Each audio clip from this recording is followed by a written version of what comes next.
Okay, let's see if we sound like a robot today. We do not sound like a robot today, so you know what that means. Hello, Jan-Jazz and all you beautiful beings of the World Wide Web. It's actually back with another Read Wednesday. How's it going, everybody? Hello, hello. Happy sunny afternoon day, everyone. Hello, a smooth robot. Some people are smooth criminals. I'm a smooth robot, as we've come to know. But hello, everyone. How are you doing this afternoon, evening, whatever time it is, wherever you are in the world? Hello, Angie. We are back. We are back for a chill Sunday stream because the past couple of days have been like just busy, like lots going on, or like too tired to be dealing with all the things that have been going on. Monday was crazy. Oh my god. I don't know if you caught the Monday stream, but yeah, that was a lot. That was a time. First time doing a Dead by Daylight stream as my villain avatar, and it was a ride. It was a lot of things going on there. I kind of like, I came out of that stream afterwards. I'm like, how the fuck am I gonna top this? Like, Jesus Christ, that was so over the top, so much screaming and laughing and shit. Oh god. Anyways, we're back for a much chiller time, and I won't be streaming for as long, but you know, that's what Read Wednesday is supposed to be about. It's just like a, hey, did you know that I stream on Wednesdays sometimes? I do, and they're like, I mean, sometimes they're like 5-hour streams, but usually the intention is that they're like a 2 to 3 hour stream, something like that. We just chill a little bit, have a time, have a talk, enjoy some tea, whatever it is. Have a tea time, and move on with our lives. Why are we listening to Disco Heart right now? That seems... Let's do this instead. That's what you think, 24-hour stream. I wish, right? If I had the following to do like a full-on subathon, and I had the artistic skill to like have on a bunch of appropriate stretch goals and stuff like that, maybe, but like, fuck. My sleep has not been good enough, not been strong enough for a 24-hour subathon, whatever. Oh boy. Anyways, how's everyone doing? Hello. We are back, and now that work has slowed down a little bit, I've been able to get some more edits done, so there's more shorts coming, and I'll try...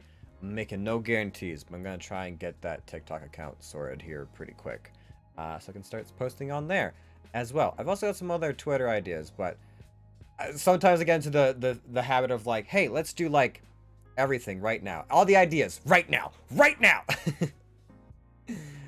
Oh god. Get on the tiki-taki. Yeah, no, I know. I watch TikTok on everything but TikTok, so you know. It is what it is. There is one thing I need to test though before we get into the game, and I need audience participation for this. Just cause on I do love D&D TikTok. I've seen a handful of those, yeah. On Monday, it was fucking hot. Like, I was sweating buckets over here. I don't know what it was, like the lights or the energy of the character or just the heat. Like, it didn't feel like it was like that much of an extra hot day, but like, fuck, it was hot. And so, you know, it's a good thing I have the avatar in front of me so no one can see how like fucking, you know, musky I'm looking. But I wanna test out and see if you can hear this fan if I turn it on, just because it might help a little bit, a smidge on those super hot days. I just want to know if you guys can hear it, or if my sound cancellation is actually good enough that you guys don't pick it up, or if I have to move it further away, or whatever it is. But we're gonna find out.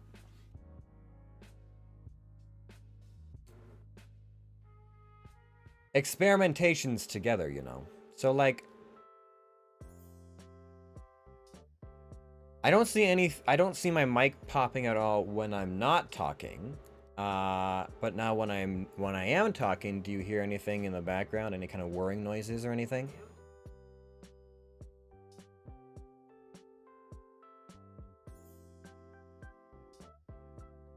Because that'll be a little bit. Okay, all right. Let me just adjust it back a little bit. I'll move it slightly further away, and we'll see. We're gonna troubleshoot this live.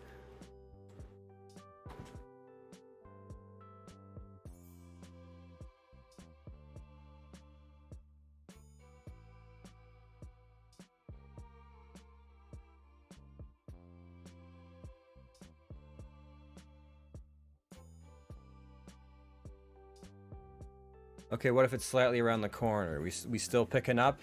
We still picking up anything? I know this is terribly exciting. This is the quality content you guys all come here for.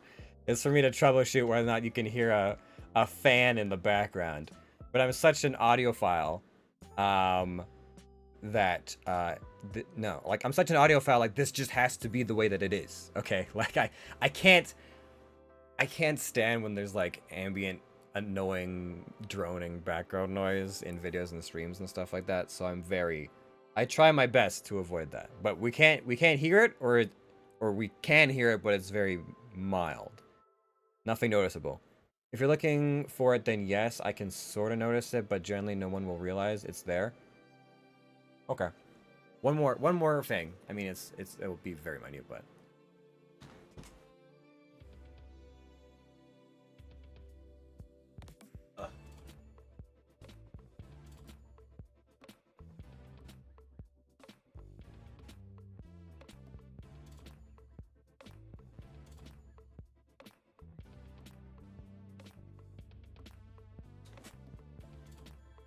okay. How about that? Now it's just blowing.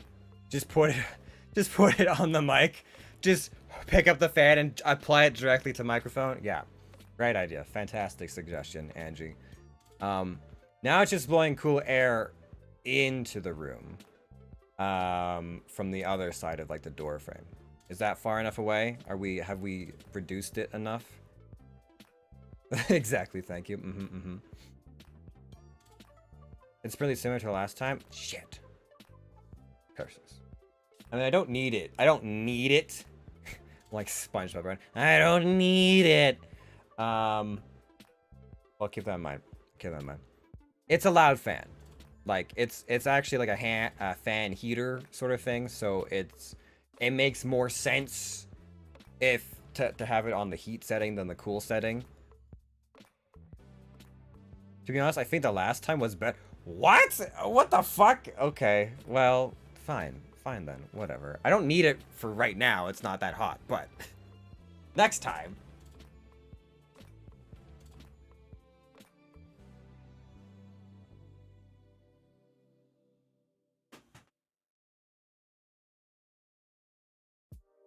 I'll keep that in mind. I'll keep that in mind for next time. If it's like stupid, murderously hot, and I have some like music or something in the background, or I'm just screaming every 20 seconds, then it's probably fine. But I'm probably just gonna get a quieter fan. I'm probably just going to get a quieter, proper cooling fan, because I had one a couple months back that was silent and you wouldn't hear it. But anyways, I found my ideal temperature is 69 and it makes me laugh. Interesting. I mean, 69 might be a little bit on the cool side. I prefer like a 70, a 72. I feel like that. Like I feel like once it drops below like 68, I start to get cool. But I also run very cold, which is probably why when it's hot, when I feel hot, it's fucking hot. I prefer cooler. I give off a lot of heat. Oh yeah, I know it. I know, Angie. I know you're a hot commodity. Anyways, we're gonna get into some Yonder World. I know this was a terribly. How long have we been streaming? Like 16 minutes. That was a terribly exciting 8 minutes of intro. I know, but I'm gonna be honest with you guys. I kind of like these little like casual chats we get to have before a stream starts. Before all the energy comes up, before all the craziness, before we have to figure out all the game audio whatever's. I actually do like just having like a little chit chat with you guys before the moment before is it's the calm before the storm. You know, I really do enjoy it. It lets me connect with the masses, even if just for a minute, just for a moment. Anyways, let's boot up some Yonder World. I'm gonna see if I can't finish romancing Key. I mean, Deathriel. Uh, We'll see how it goes.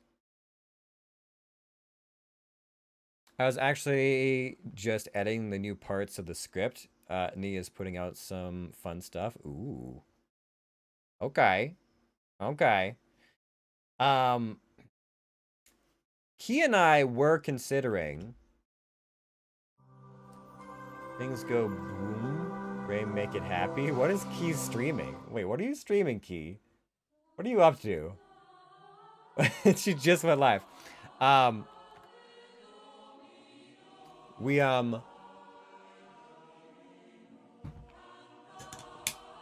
joking about the idea of me, two of us, potentially some other people from the Yonder world, be it the creative team or the voice team, doing like a collab stream for the new content together and just having everyone in on it and just making a horrible mess of a stream, but it would be a glorious mess, I'm sure. Absolute chaos. Yes.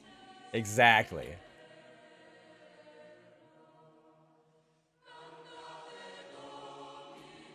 I'm like, hey, you know what? You know what'd be funner than watching Cassius and Deathriel stream the Yonder World, watching them stream it together. That'd be time. Okay, I want the Yonder World. I want the Yonder World. I want to stream, and game audio is already good. Fantastic. Now, oh, I forgot I gotta change some things. What do I have this background of fucking mucking around in here, you Jesus. Alright. I swear I got up today intending to be professional. The intent was there, you know. The intent was there. Whether or not it survived is another question. Huh? Right there? That's about good. That's about where it needs to be. Voice actors stream while producers laugh and judge them. Don't judge us. Just be supportive and proud of us. We're nice people who should be nice to us and bring us back to voice more lines. Judging. How's Platty doing? I saw that he broke his like XLR or something. He spilt fucking smoothie all over it or something. Geki did. Yeah, that was rough. I mean, I suspect he has the budget to replace it, but like, fuck, if that shit happened to me, I'd be like, my life is over. I'm ruined. I will never financially recover from this. He was dancing during an alert, and I think he bumped the table and got the smoothie all over. Oh yeah, new one comes today sometime. Nice. I have a new mouse arriving today from my other computer because the left click was getting finicky and it was causing me a great deal of stress during editing. Where did I leave off? July 20th feels appropriate. Right? Yes, that seems about right. Oh, that one. I think it's 350 bucks. Ooh, boy. Ooh, that doesn't sound particularly nice. Oh god, I can finally sate my curiosity. What are you playing? Wreckfest. Oh, Wreckfest. I think I know what that game is about. Fun. That'll be okay. The problem is he has to have it to use his mic. Yeah, so it's like his audio, external audio.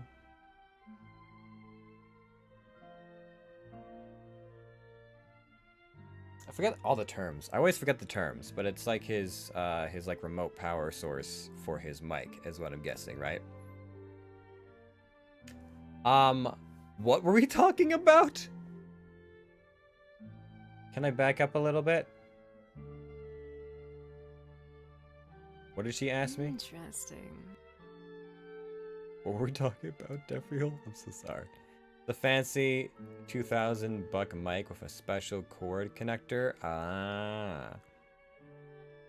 Yeah, one of these days I'll try and upgrade my mic a little bit more. Maybe see if I can't adjust audio settings so that my yelling and screaming is more acceptable to chat's ears. But my mic's not bad. I think it was like a $500 mic, something like that. I feel 500, 200, some kind of 100. The first instinct is to deny it, but I swallow my words.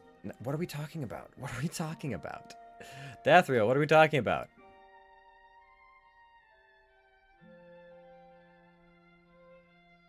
Running crying in front of Deathriel makes me feel worse than she did the judge, but I don't want her to think less of me. If that's even possible for me to begin with. You're not handling any of this well. My mic is like $20 probably. Is it a headset mic or what are we talking?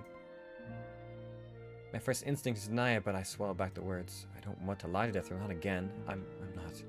Interesting. Do you know why? I freeze automatically. I scramble through all the options in my head to find the answer that would appease her. For a moment, the image in my head overlaps. For a moment, it feels like it's my superiors who tower over me, huge wings, all-encompassing, and stern gaze is heavy. But then the cold air rushes around me, and it is Deathriel again.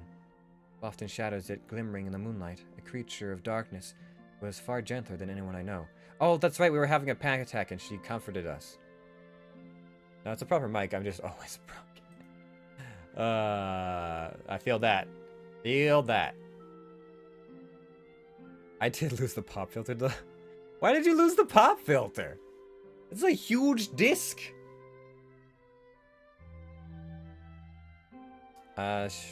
Some sort of test. She asked me because she wants to know. Or at least that is what I hope. I have... where are we at? 9 and 12. I'm gonna be honest about my feelings? Yeah, that seems right. That seems appropriate. I'm that good. Well, maybe if you weren't replacing pop filters all the time, you'd have more money. I'm kidding. I know you're not replacing pop filters. I look up at Deathriel. The tears filling my eyes. So many emotions are trying to surface, fighting with each other as I struggle to not be drowned under the torrent. I'm unable to control my emotions. I've always had issues like this since I was much younger, and I've always been prone to let my emotions affect my actions. Because of that, I often fail my tasks, which lead to punishments and scolding from my superiors.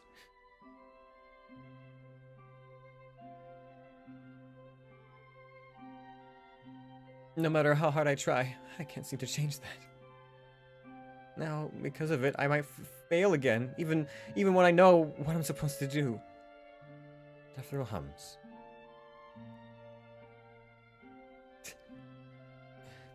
You were having doubts about going back to your heavens. My stomach clenches violently. I take a staggering step backwards, clutching at my chest. Hearing that is a shock, but not for the reasons that I thought, but I couldn't even process all those feelings because one overwhelms everything else. Fear.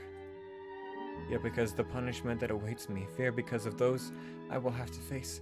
Fear because I know Deathriel is right, because I have been heading towards a decision that I shouldn't even consider in any way. Another full-body shudder runs through me. My mouth opens and closes, no sound comes out. My skin burns, hot and cold, as all the muscles seize together. I'm not hyperventilating, but it's a near thing, and I can't seem to say or do anything. I had bad panic bouts before, but never anything like this. And then there's the pain. A sharp, core striking pain that's neither physical nor mental. At first, confusing overrides the pain, so I don't even understand what it is possibly be. I see feathers floating down before me. What is... Your feather. I know, but why? I feel like we've been through this, haven't we? Am I losing my mind? I feel like we've been through this conversation.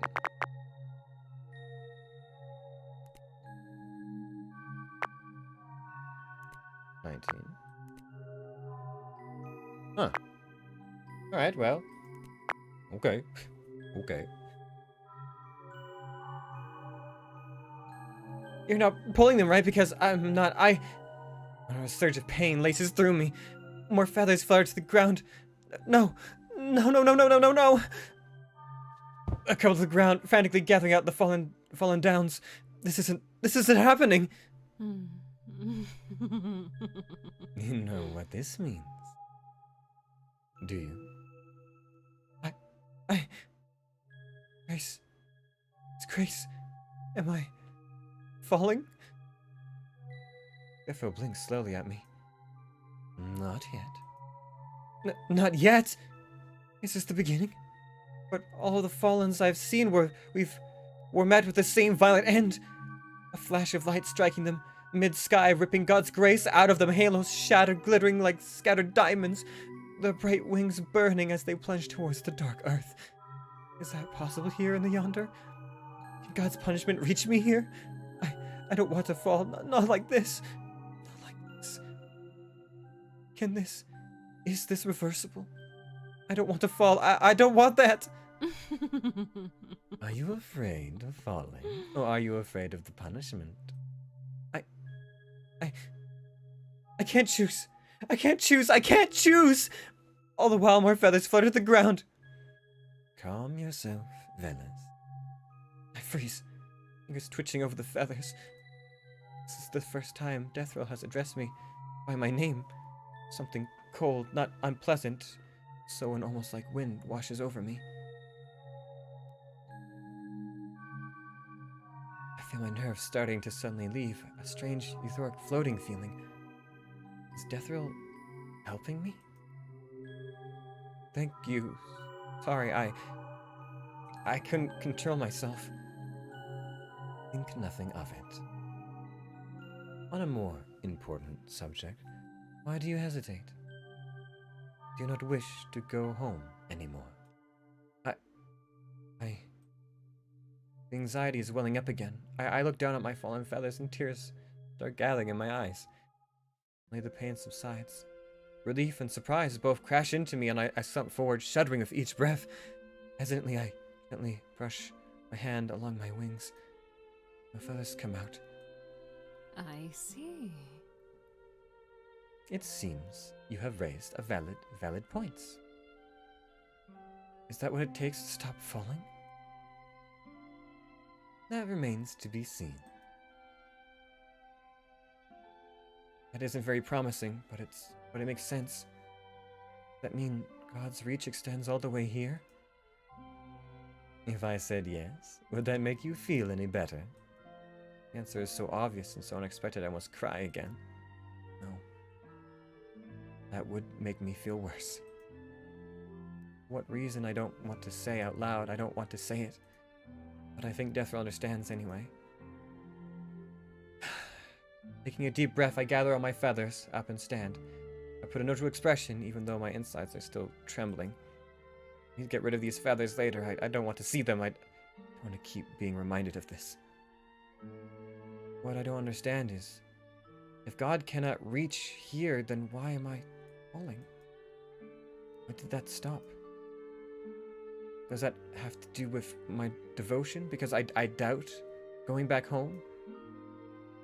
You are asking questions that you perhaps would not want to hear the answer. Out of me in particular. Falling dryly, I shake my head. Dear, I am past that point. Being ignorant isn't going to help me. It's clear my own grace is ready to give up on me. Whether that has been because of divine intervention or not is irrelevant. Very well. Allow me to answer in a quote. All religion, my friend, who simply evolved out of fraud, fear, greed, imagination, and poetry.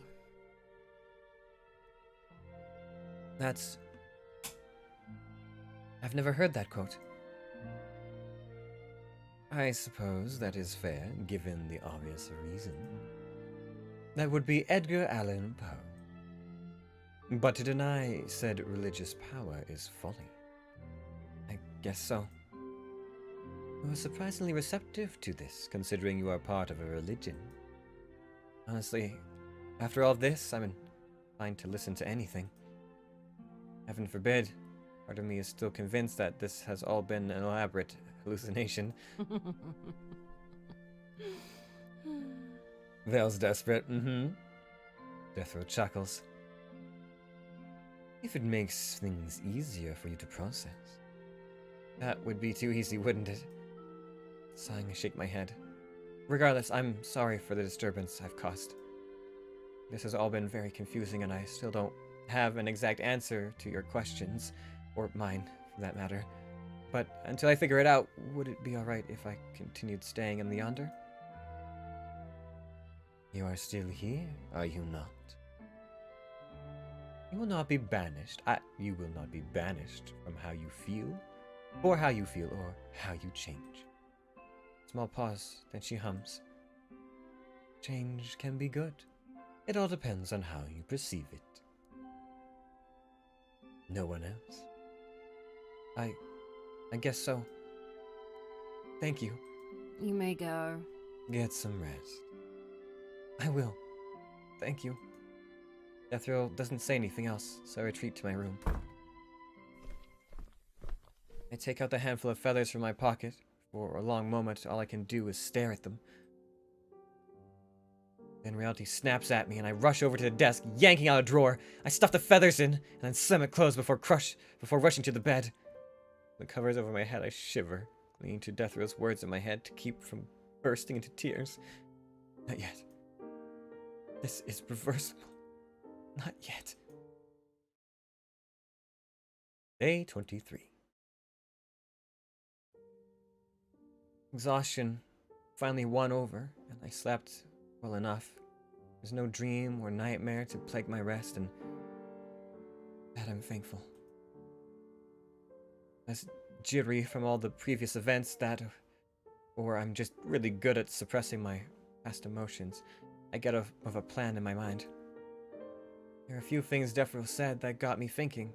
I have a vague idea about what might be happening, and I want to prove whether or not I'm right.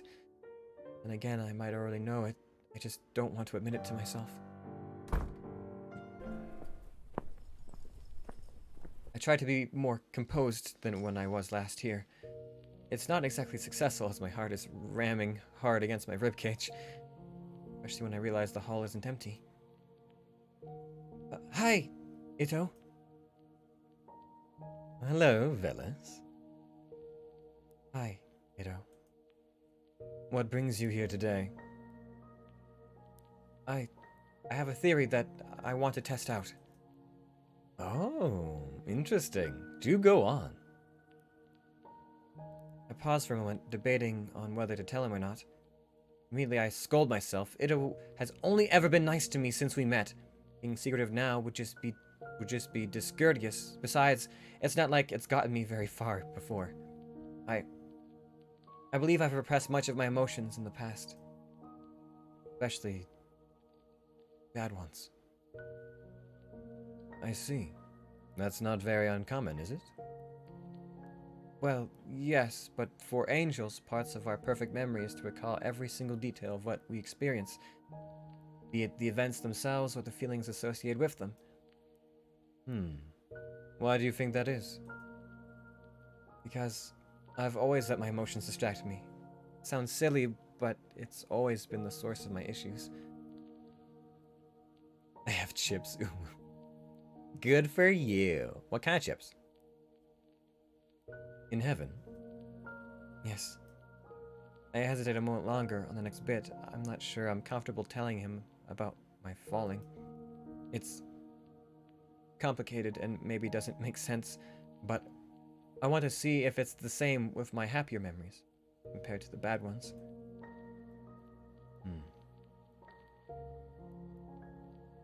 Do you want me to wait for you? Relieved that he doesn't pry and grateful that he offered, I beam. That won't be necessary. Thanks, though. Anytime. I'm just about done here, so I'll leave you to it. Waving goodbye to Ito, I take a deep breath before going to my assigned pillar. I'm feeling nervous about my own memories.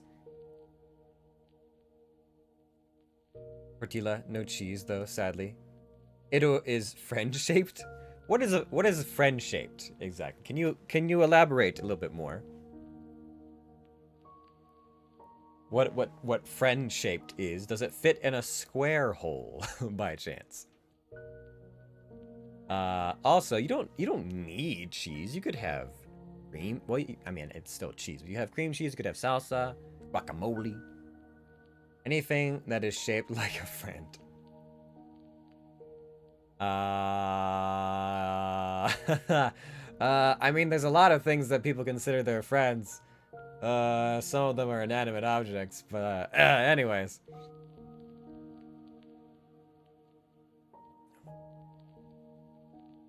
If I have to be completely honest, my situation has made me rather dejected over how I was treated in heaven as a whole. Dogs and cats are friend-shaped too. This feels very, I don't know, it feels poorly defined to me. I don't know, it's like... Is friend-shaped bigger than a bread box? What do we, you know, can I get some kind of parameters? I have to be even more honest. I'd say that my feelings over everything have been on a steady decline since my first time at the academy. I mean, some mice are friend-shaped. I don't know that I agree with this metric, this size metric that you're implying here. It feels too loose. Before I received the junior scribe position, I was under apprenticeship for my senior superior for a very long time. I couldn't say it was the best time either, in my eagerness to prove my academic records wrong. I tend to get overzealous and screw up simple processes, leading to extended apprenticeship time. Mr. Noodle is friend-shaped. Just because you nod doesn't make it true, Angie. Or make sense. And of course, punishments. And a hand through my hair, getting frustrated. Shut up. Couldn't possibly be any positive memories, could there? A spike of pain laces through my chest. I stagger, somehow not entirely surprised by it. Am I really going to be punished for feeling unhappy because of the way they've been treating me? Despite my indignation, my fear makes my brain rack itself to think of one time I was happiest with my assigned duties. When I do realize what it is, though, tears immediately well up in my eyes as I twist the key. It's been several weeks since I submitted my request. I know it's not uncommon for a response to take a month to arrive, but I can't help feeling anxious. I don't expect mail often, if I even expect any mail at all. Usually that's not something I care about, but this is important. Right. It's only been 5 weeks, right? If it's a rejection, then it has been notified. It would be notified to my clipboard already. A sudden rustle of other angels flying in over their mail makes me jump, banging my knuckles painfully against the metal. Jeez, keep it together, Velis. Okay. Whew. Shaking hands, I carefully flip open the mailbox lid and peer inside. By the Lord. I got it!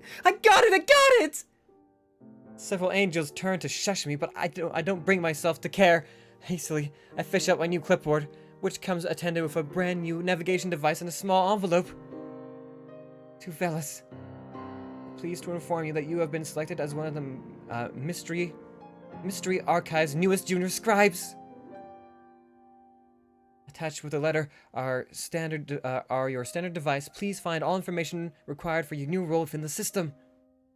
Do take care to arrive on time and report to your assigned superior as requested. Praise be the Lord. Amen.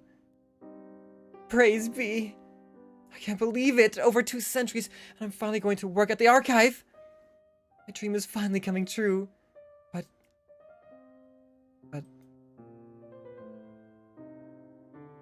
Get me back to the Hall of Memory. Memory registered. Velis available exchange 0 of 1. Teehee, I've already ruined an Aussie friend's day. Okay, first of all, why are you excited about this? Second of all, what did you do? There's something bitter in my mouth. When the golden light dims back to blue, the memory I just conjured up is indeed happy in its own way, but that only reminds me of what's to come next. Swallowing dryly, I turn back to my pillar. There's more to be done, I think. Can't be the best, neutral, happy memory I have, can it?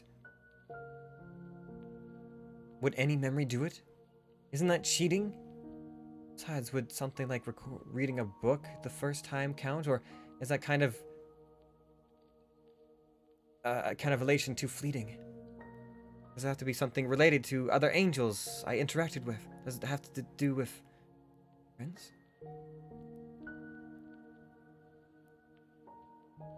We're friends, right?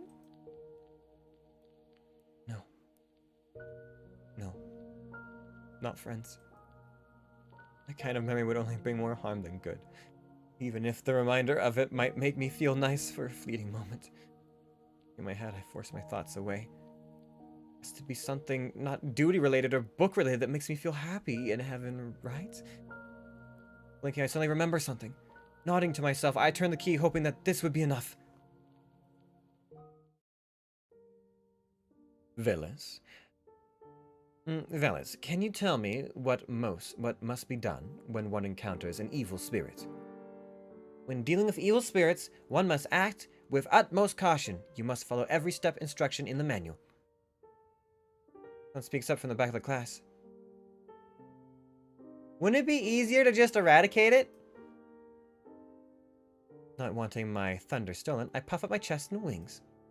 Eradication should be your last resort. As stated by the manual, one cannot use brute force to resolve the matter of the soul. Demonic entities are always malicious and always seeking to cause harm.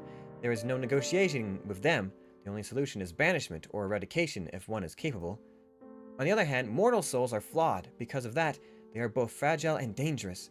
An unstable one can cause untold harm if not handled properly.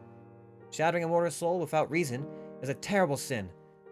The heavenly host cannot cast suffering upon our Father's mortal children unjustified. That is why it is most important to inquire and investigate before a course of action is decided. Subjugation is the #1 priority. Banishment is next if subjugation fails. Eradication is only allowed when atonement is deemed impossible, and only if the residing host has the ability to do so. A soft murmur falls over the class as I stop. The teacher nods at me approvingly. Someone must have done their homework. I could not have spoken it better myself. Keep this up, and you will go far, Velis. Thank you kindly, madam. Wow, so cool, Velis. We got all that from the manual? Of course. Can you show me after class? Sure. Us buzzes with excitement, our teacher encouraging it, letting us learn from each other. Happiness swells within me, preening under the praise of my peers. The joy of being able to grasp knowledge so easily and being able to spread it is a warm, incandescent feeling. My early academic days were like this, surrounded by smiling faces and my own achievements. But that isn't going to last. Take me back to the Hall of Memories. I sent him a meme about Aussie accents. He is now spamming me with pictures. What kind of pictures? Memory registered. Velas available exchange 02. This is the first time we've had more than one. Happiness is indeed fleeting.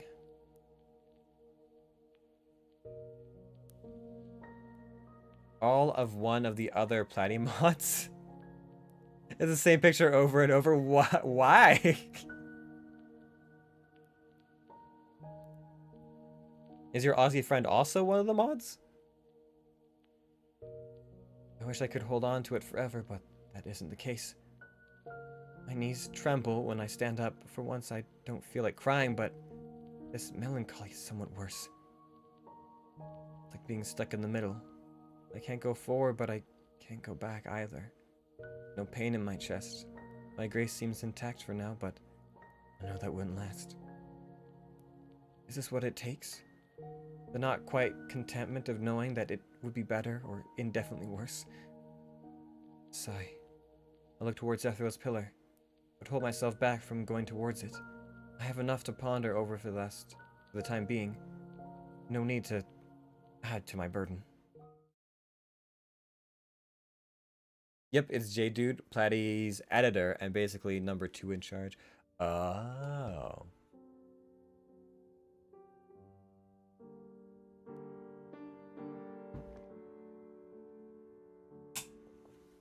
How exciting. I don't think I've ever seen any of Platy's edited stuff.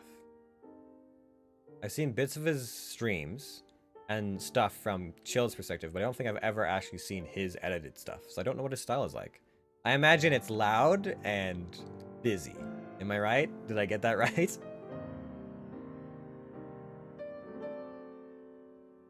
I wake up with a churning feeling in my gut. Not wanting to examine why, I quickly leave the room. I can't be alone right now. I mean, the chaos continues through. Hello, Deathrill. Hello, little angel. Young one. You look rather pale today. Honestly, I'd be surprised if I wasn't. Oh? Have you been looking through some unpleasant memories? I almost ask how she knows, but then I realize that it's a stupid question. Death the mistress of the Yonder. The question should be, how wouldn't she know instead? I wouldn't say that. They were quite pleasant memories. They just remind me of the disappointment that comes after. You're quite hard to please. I'm not! It's just... I don't know. The joy I felt in those memories feels false somehow, given everything that is to come afterwards. The everlasting dilemma. What is the point of fleeting happiness when sorrow is surely around the corner? I guess you can say that. That would be a miserable existence to drag on, would it not? It is as though my chest is struck hollow. A choke noise escapes me when the pain returns. Yes. I open my mouth, but no sound comes out. I don't know how I can possibly put this into words. I just feel so uncomfortable. It just feels so unfair. To fall or in happiness. Must I really choose one? You still wish to go home, but you do not want the unhappiness that awaits you there. I blink up at her. My own memories suddenly overlap with those of hers. Tears spring to my eyes as I ask, voice cracking. You want to go home too? If there's no unhappiness waiting for you. Something Deathrill's expression shifts. Perhaps I've gone too far? After all, even if I've seen some of her memories, I can't claim to know what happened to Deathrill. I shrink, wings wrapping around my shoulders fearfully. But she doesn't even raise her voice when she speaks. Interesting. It wouldn't have made everything easier. It would have made everything easier, would it not? I'm sorry, He raises a hand to stop me. What makes you most unhappy about heaven? Straightforward question takes me by surprise. Most of all, how to answer it, and the fear that it would worsen my situation somehow. I want to say something. To tell someone how I feel without fearing I would be punished by them for it. Honestly, I came here because I didn't want to think about all that. But avoidance isn't going to make anything better, is it? Ephra doesn't answer, and I wasn't expecting her to either. I wish I had more time to figure this out. But it has been over 200 years. What would that make me if I ask for more time? I suppose that would make you mortal. It isn't the greatest thing in my situation, is it not? Tell me, Velas, would it not be better to have the freedom of doing what you want to do? Wouldn't it? But if I let desire dictate what I do, wouldn't that make me a demon? Are you not already on that path?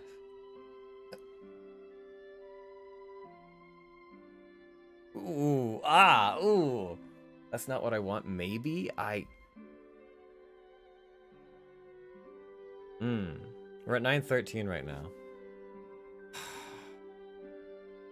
I mean, I don't think we want to become a demon. It's not what I want. Our friendship went up. Okay. Maybe? Really? Alright. Okay, Death Row likes a little bit of rebelliousness. I'm tired of being expected to do what I can't. I understand that in heaven everyone has a role they must fulfill, and as our Maker wills it, that we're created with that role in mind. However, what's the point of fulfilling that role when all I can do is fail? Everything I can do, someone else can do better. Why was I even created when there's no place for me? So, yes, maybe that isn't just a bad thing after all. Sharp pain laces through my chest, this one far worse than the spikes I've experienced before.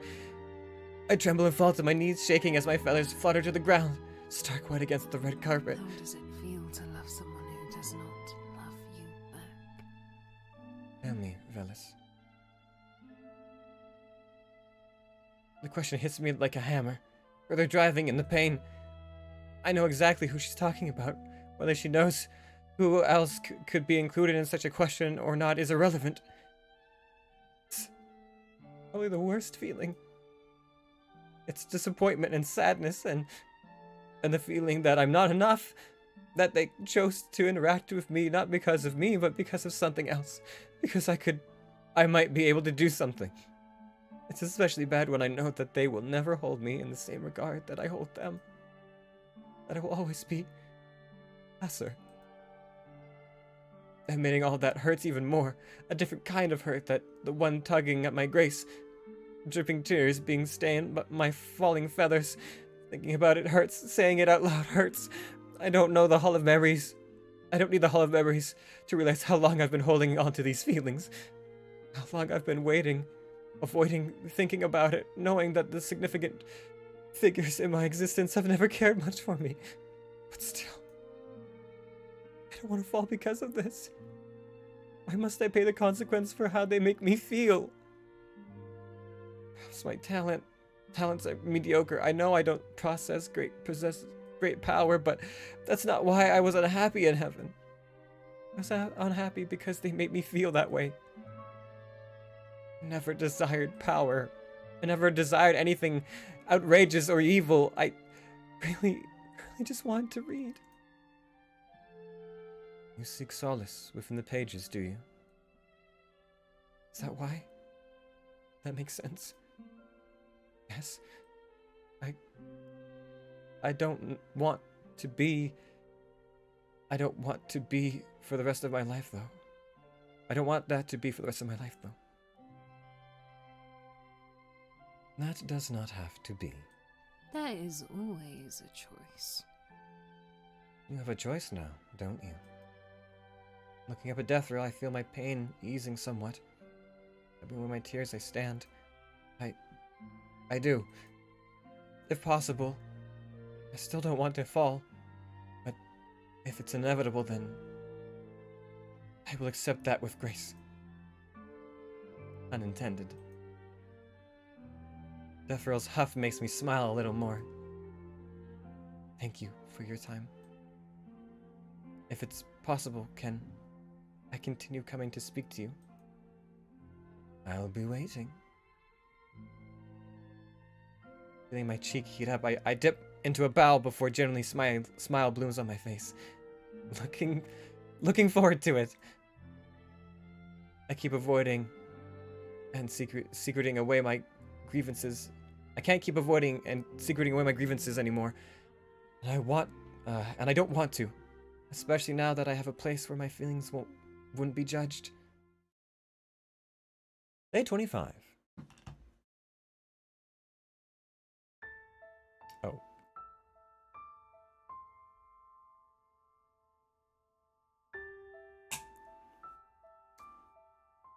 Can't remember what voice I gave Rubius. This is utterly unnecessary. I chuckle at this displeasure. This sweet child. Do you think so? It absolutely is. How are you this stinking cute, this little brother of mine? As though being able to read my thoughts, Ruby quickly turns away, but cannot hide the way his ears flash. When he finally turns back, he tries to level with me, a glare. But that's a pout. That is definitely a pout. You think I'm a child? Who? Me? I would not dare. What is this feeling? You totally do! I chuckle again at his vehement protest, then drape my arms around his shoulders. For all his indignation, Ruby goes without fuss, leaning his head towards my side. I still don't like this. They're going to start talking shit about you again, you know. Oh, and what would that be? They would accuse you of playing house and taking in strays when you're supposed to what? To attend to your duties! Chuckling, stroke his hair despite his outburst. Ruby still leans his head into my hand. How adorable. Silly little one. We all know that I am everywhere. But despite this sister, besides, that sister of mine would be happier if I ever neglected my duties. It's not my fault that she is desperate, bitter old hag. Kara! I chuckle, patting his head some more. You never need to care about what they say, Ruby. Most have waned in power, yet they continue to dream. If that is what they see as their truth, then so be it. I don't know how you stay so nonchalant about this. That is how I keep the grey out of my hair. The mortals would exchange their souls for my beauty routines. Tara, it's not funny. How are you so careless with my fragile heart? So cruel, my little brother. It is another lie. Are you not the cutest brother of mine? Stop joking! Besides, should that not go to Suzerain? I'm certain he would appreciate you saying that. But Sue is more like my child. Or would he be my child-in-law? Are you looking at me like you're so exhausted? Because I am. So cold, brother of mine. But I speak the truth. You are the cutest little brother, whom I love very much. No, Kara, you are... Loved. Something cold, something gentle washes over me.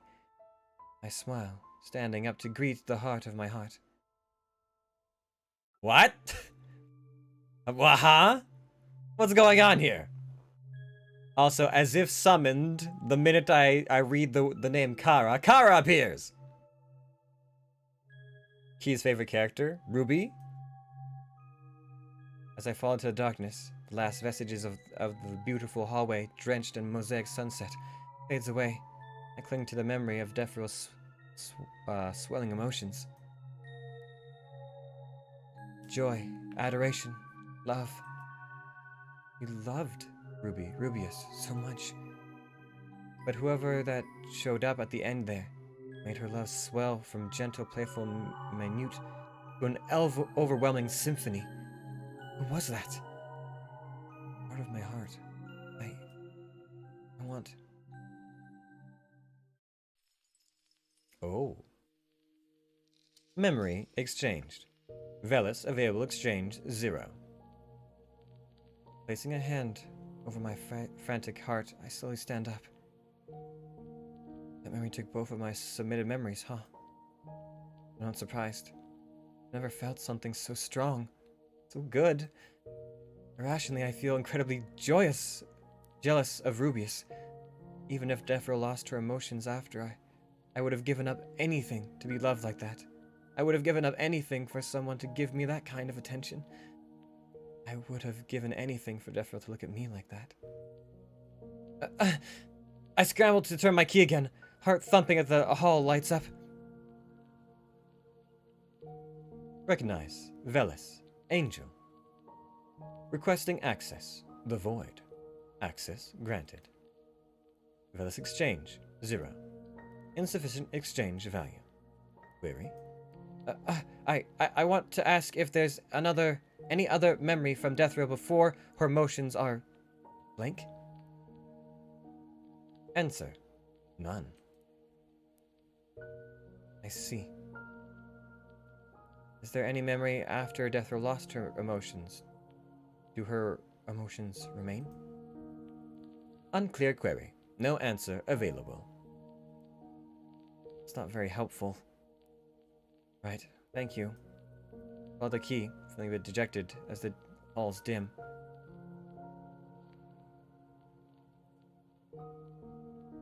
You should definitely let her know that you know how much she loves him. Wait, I should let Key know that I know how much she likes Rubius? Is that what you're saying? Kind of sucks that I only got to exchange one memory. I came here first thing when I woke up, hoping to view more of Defril's memories. Still. I clutch a hand to my chest, savoring the waning warmth of her love. Hey, Nay, I got a question for you, just popped into my head. If you've exchanged memories for somebody else's memory, can you then just watch that memory again without paying a price? Or do you have to exchange more memories to watch a memory a second time? She's going to love the updated CG character something? Character guide? What?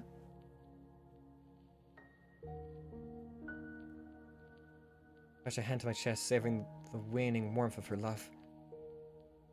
Something cold. Something gentle. Out of my heart. Yeah, you can rewatch the ones you've already watched. Okay. Alright.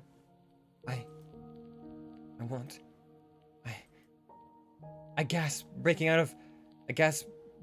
of her echoing thoughts in my head. Hot flush spread across my face, down my neck, and ignites my whole being. What am I thinking? Those feelings aren't mine. They weren't for me either. At that thought, something burns in the corner of my eyes.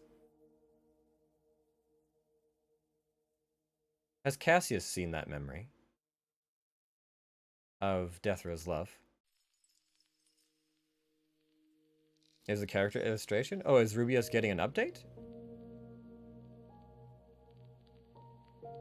Velis?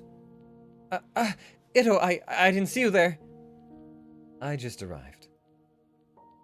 I quickly wipe up my face as he turns to look around the hall. You do enjoy hanging around this place, well, it's an interesting place. It is the place that's interesting. Is it the place that's interesting, or the people that's interesting? Or the person that's interesting? What?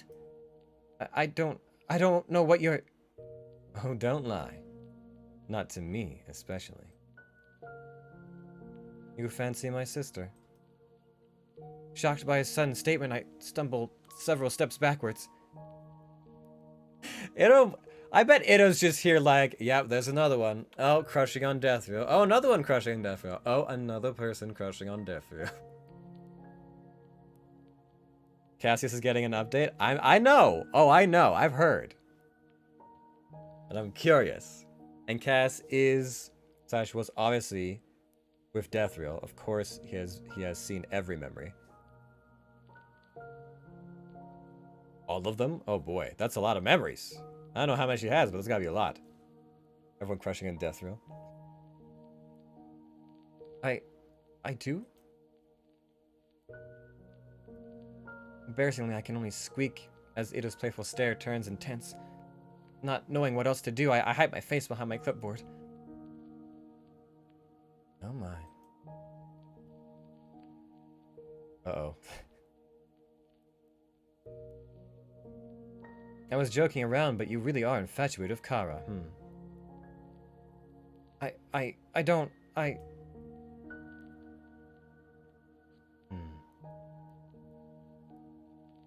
Only tears flood my eyes. A hiccup breaks out of my throat, and I rapidly shake my head.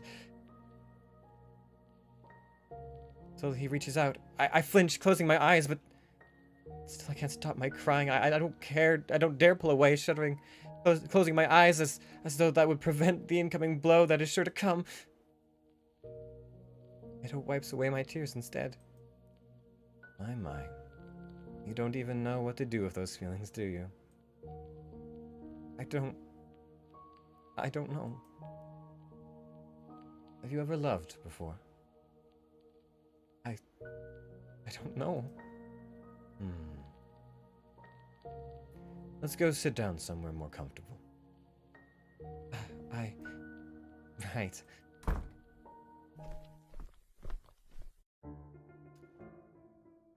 Is this Ito's room? Oh my. This is all escalating so quickly, Ito. I didn't realize. Whoo!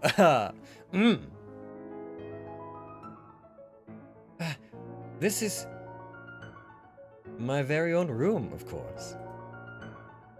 Blinking, I stare into my surroundings. The room is spacious and luxurious, yet at the same time simple. Large king bed, a set of armchairs, and coffee table, and some decorative items fill parts of the space. He thinks he has a chance of Ito. Fuck you, Angie!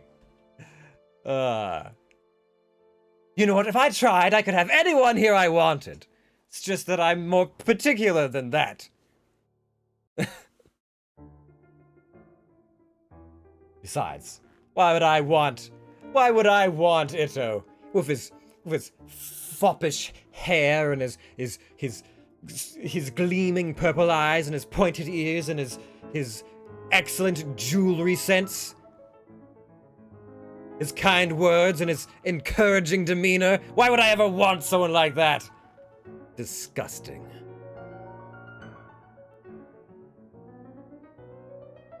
Large king bed and a set of coffee table decoration items fill up parts of the space.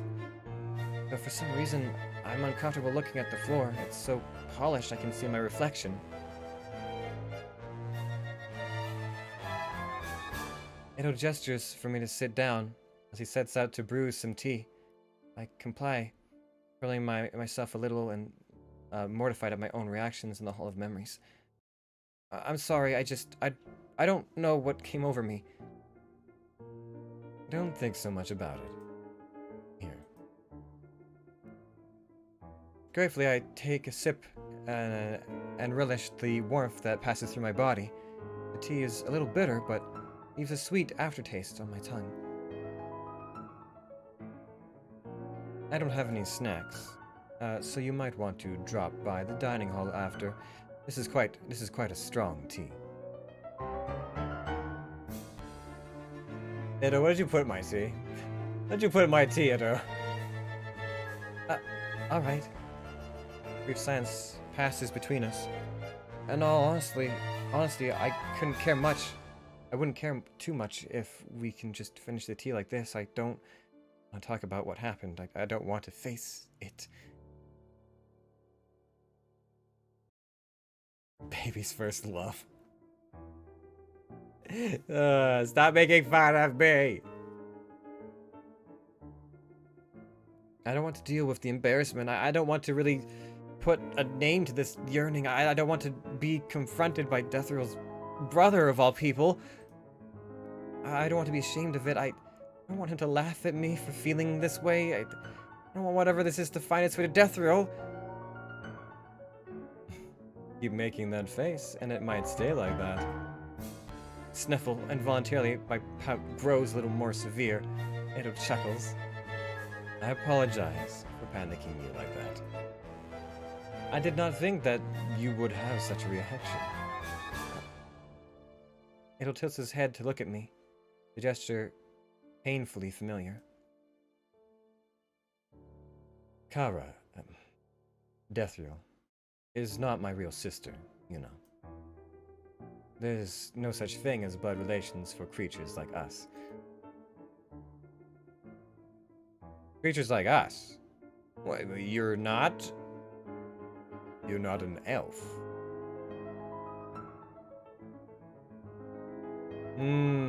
Okay, alright, okay. The mortifying ordeal of being known? He is not. Well, like, listen, I figured maybe he was like, you know, like an elf king or some kind of elf deity or something like that, but now it sounds like he's saying he's more like some kind of old one.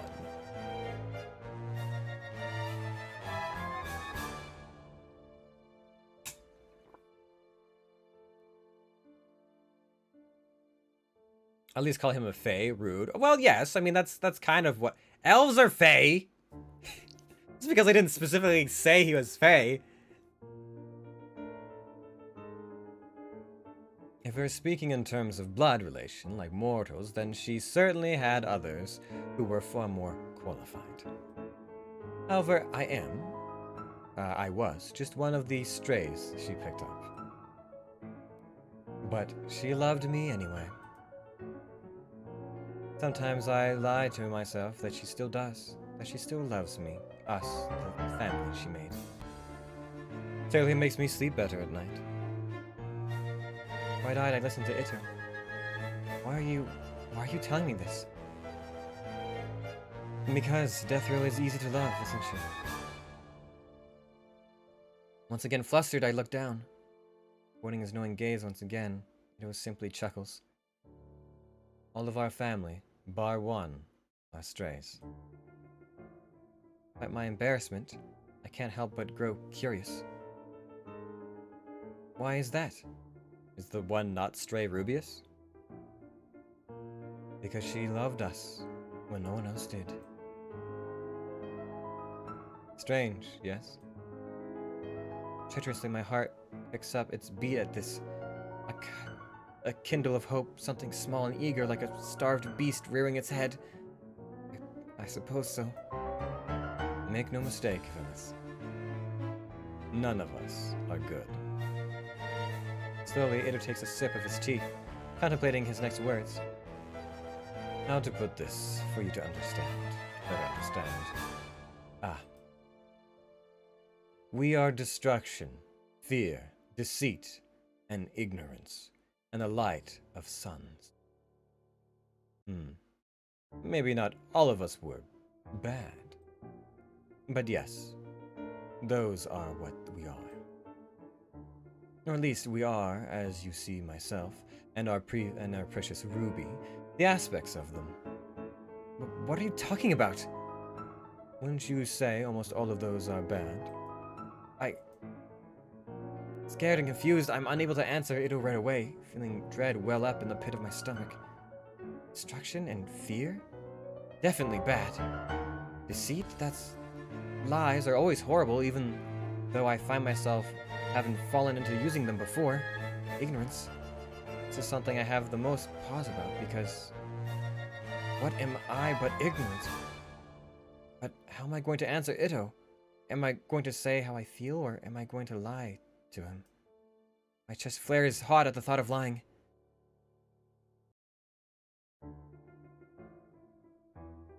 Yes or no? Yes or no to what, exactly? Yes, they're all bad. No, they're not all bad? How does that correlate to lying or how I feel, though? I don't understand. I don't understand how that correlates. It's too simple. Okay. Well, let me just go ahead and do this real quick, because I don't know.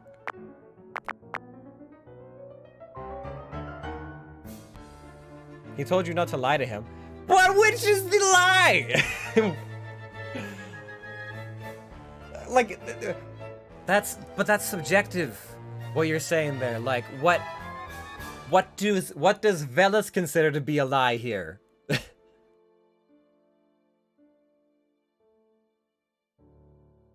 Well, yes, but she had pause about ignorance. She agreed that the first three were bad, but she doesn't know about the last one.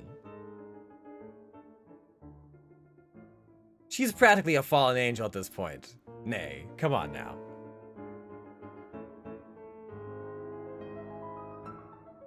Okay, I'm gonna say yes, because I assume that's like... She was 3/4 of the way to agreeing, so...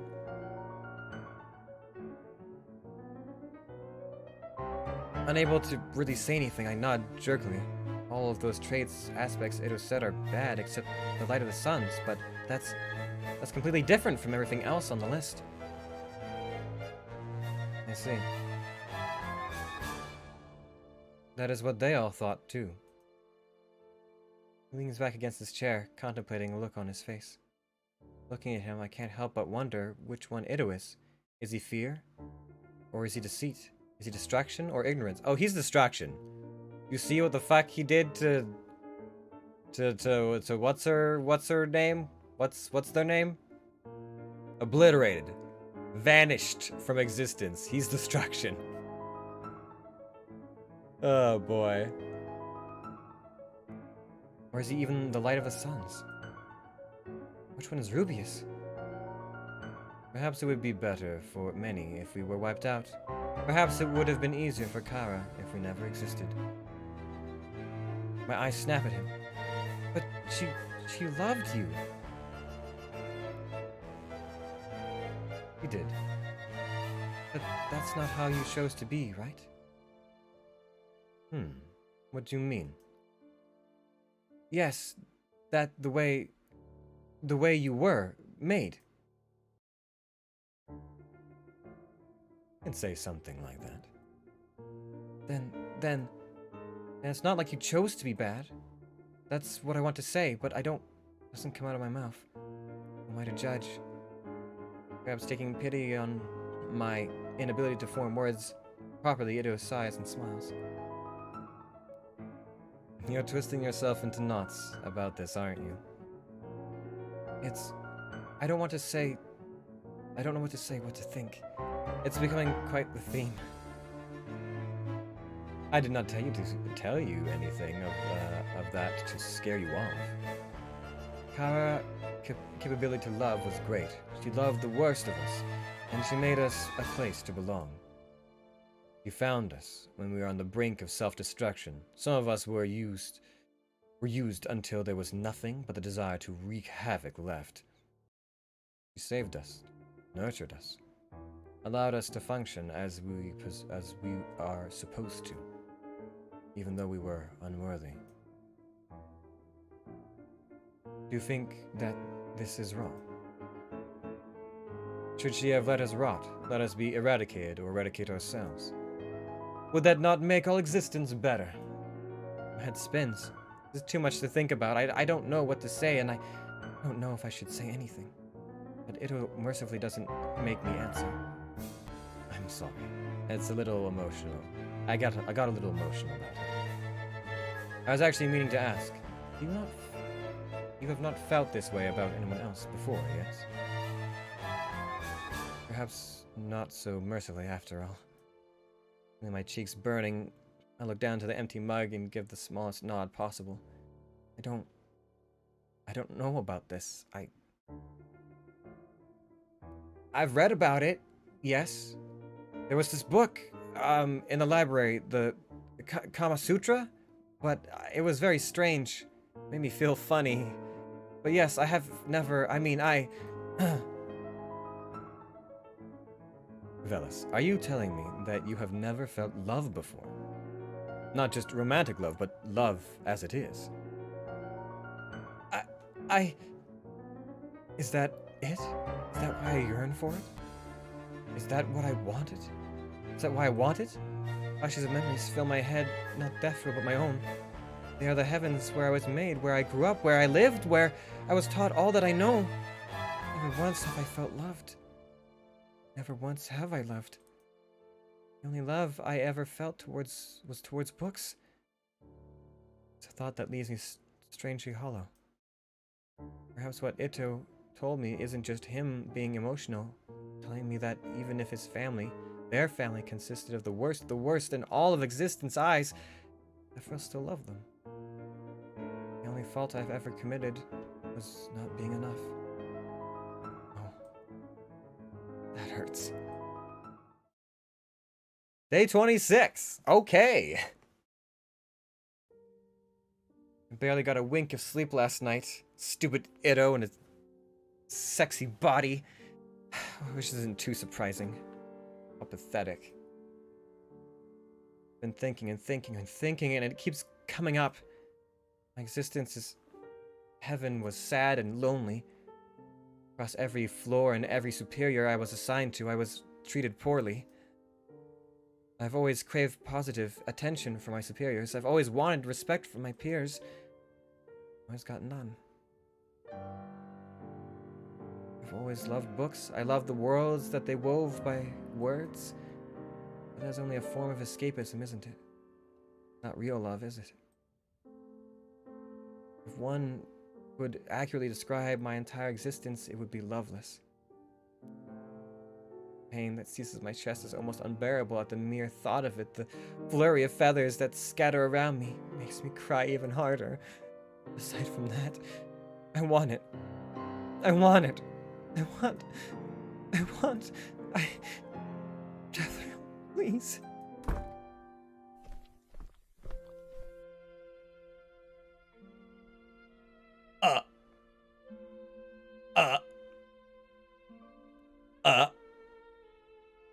Hi. Oh my god. Your eyes are very piercing. Deathrill,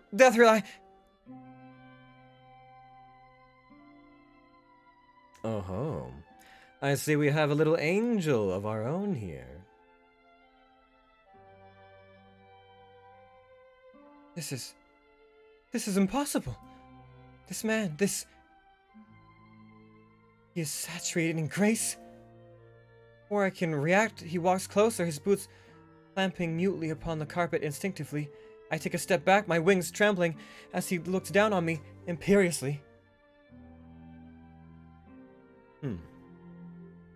She's even smaller than my own little angel.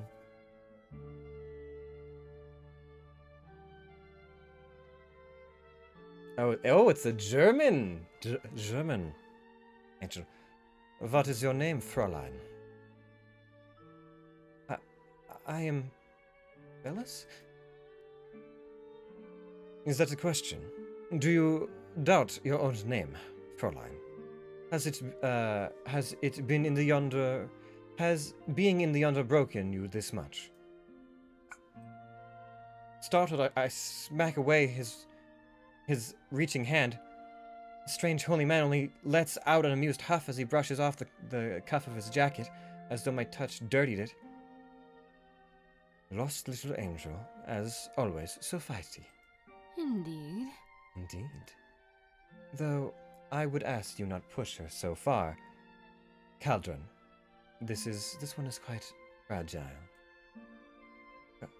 Cauldron? Cauldron? That would be Lord Cauldron to you, Fräulein. Lord, what the... Cauldron King bitch? I mean, listen, that is... He is looking very dapper. He's got a shoulder cape and everything, my god. When did shoulder capes go out of style? Why can't we have those? I want those back.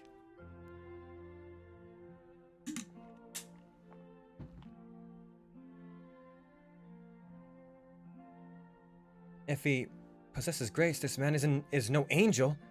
And no angel would ever be so arrogant to call themselves Lord either. I see you have acquired yourself an interesting specimen here, Null. What is that address? Don't call her that! Do you know how to address this one properly, little angel? His piercing gaze sends me another step backwards. Unable to come up with an answer, I brace myself expecting a snide comment, but to my surprise, yet again, Cauldron only huffs and turns back to Deathrill, ignoring me. Somehow that stings even more. Oh no, we gotta stay. I want to see how this plays out. I'm not leaving. Are you kidding me? Line 15. Stay. Okay, hold on. And if I was to leave, just accurate, if I was to leave, I don't think that would help us. Yeah, no. We were definitely staying. We're staying. Because they're heavy AF and get caught in everything. Fucking Apollyx. Yeah, but I mean, like, listen. A shoulder cape, you know, it doesn't have to be like, you know, it was even like thigh length. Would be so nice in like the fall time. In the winter times. Be so nice. I guess in Europe it makes a lot more sense because it rains a lot more there and it'd be more useful for that sort of thing. Despite feeling shaken and humiliated by his easy dismissal, I stiffen my upper lip and stand where I am.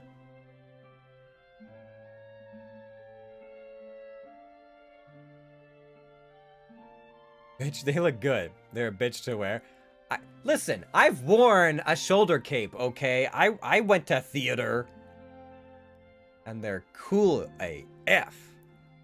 Also, you can use them in sword fighting, which is also kind of fun. If Deathrill doesn't tell me to go, then I won't be going. I see quite a lot has changed since I was last here. Which means things are not going well, are they, Null? You can say so. I see. And there is absolutely nothing I can say to change your mind. Of course not. How very selfish of you, Null. Is it now? You and all who are aware of this transgression are welcome to think of what you want. I have very little care. No, I do not have any care at all. If it has been anyone else who said that, I would have called their bluff. But I know better with you. You are truly heartless, aren't you, Null?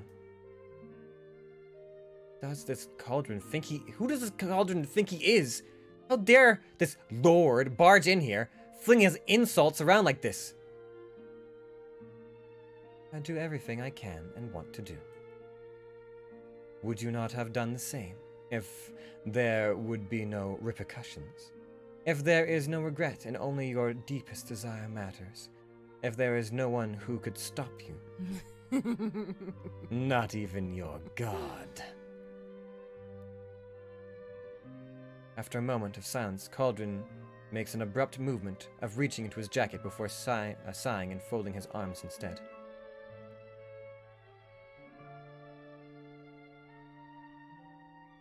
Was he about to pull... Was he about to draw hands? Was he about to pull out a sword? Was smiting about to happen? I keep forgetting that you are an entirely different beast. I would not make the same mistake. I would not make the same mistake again. Though I believe there will not be another opportunity. Isn't that right, Noel? That is correct. And here I hope that the anomaly would change something. Well, that is not how it works, is it, Noel? Unfortunately. I stiffen when his smoldering golden eyes, his smoky, dreamy, piercing eyes land on me. My face pulls into a scowl and his smirk widens. Still very naive, just like the pet imp you have around. Wait, I feel like that's him saying that and not Death Row.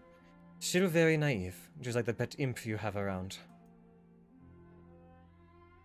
I think you're flustered by his remark. I glare at Cauldron, but refuse to rise to the bait. He chuckles richly, a sound infuriating on my ears, and turns back to Deathriel when he speaks. Allow me to guess. No one in your world listens. Cauldron's smirk turns into a scowl. His fingers twitch across his lapel once more. Of course not. Not when there is no proof I can provide. Besides, unlike a certain tacky idiot, I would rather not provoke a retaliation. Not from you. I'm growing more and more agitated by Cauldron's presence, but I don't want to speak and draw his attention to me again. Like Cassius, Cauldron is incredibly aggravating. Unlike Cassius, Cauldron unnerves me. The way he looks at me, the way he speaks. More than the arch-demon. The arch-devil. Really? Okay. I mean, Cauldron must be... He's not a celestial. He's got to be, like, angelic in nature. But is he just, like, is he an archangel? Or something? I've worn them multiple times, and I hate myself afterwards every time. Why? Just because you get hot or something? He usually smokes cigars, but he ain't about to drop his guard in front of Deathriel. Fair. Yeah, but Vel doesn't... Listen, Vel is a terrible... He's a Nephilim? Oh!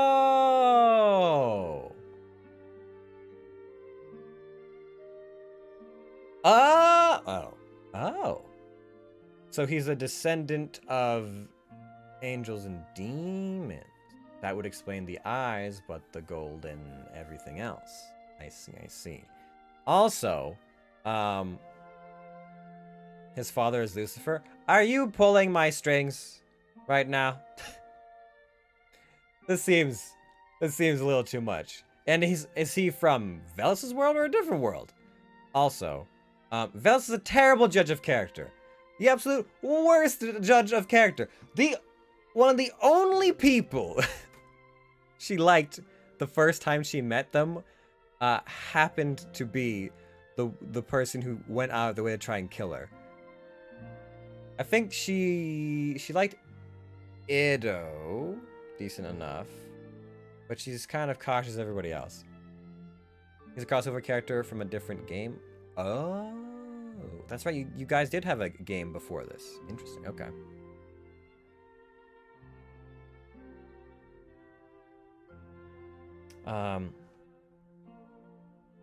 He feels like he knows too much. Is there something on my face, Fräulein? No. Hate to break it to you, but I have no desire to have a little angel number 2 right now. This is referring to the other game, isn't it? This other angel.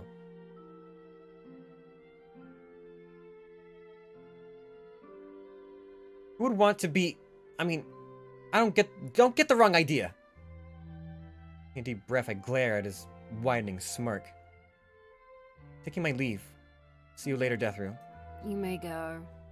See you. Flipping my hair over my shoulder. Oh, we're getting sassy now. Flipping my hair over my shoulder, I stiffly march towards the door and swing it open. I'm not quick enough to block out the last of Cauldron's words. She's going to fall, isn't she? She was raised so sheltered in that the sense that everyone is that everything is very face level with her. Yes. Vel does not like Keldrin. Well, I mean, you know, she can smell the devil in him. Once again, I did not manage to get a good night's sleep. What is really night and day here? Isn't it all just night here? Putting the bags under my eyes, I sigh tiredly. Thanks to Keldrin's sudden appearance, I couldn't manage to speak to Deathrill properly about what Ito told me. But really, what am I going to say? I don't know the full story of what happened to Deathrill. I still don't know why she is in the Yonder instead of that home in her memories. Deathrill's emotions were so vibrant. She was passionate in everything she said. She cared. The care she had for Rubius was palpable in the gentle way she touched him. If Ito didn't tell me that they weren't related, then I wouldn't have any idea. What happened to her? I want to know more. I really, really do. I need to know more. I need to! Oh, well, this isn't over yet, is it? Keldrin is from a different game called Deliver Us from Evil by a different studio. Their devs were very kind in supporting us and wanted their character to appear in our game.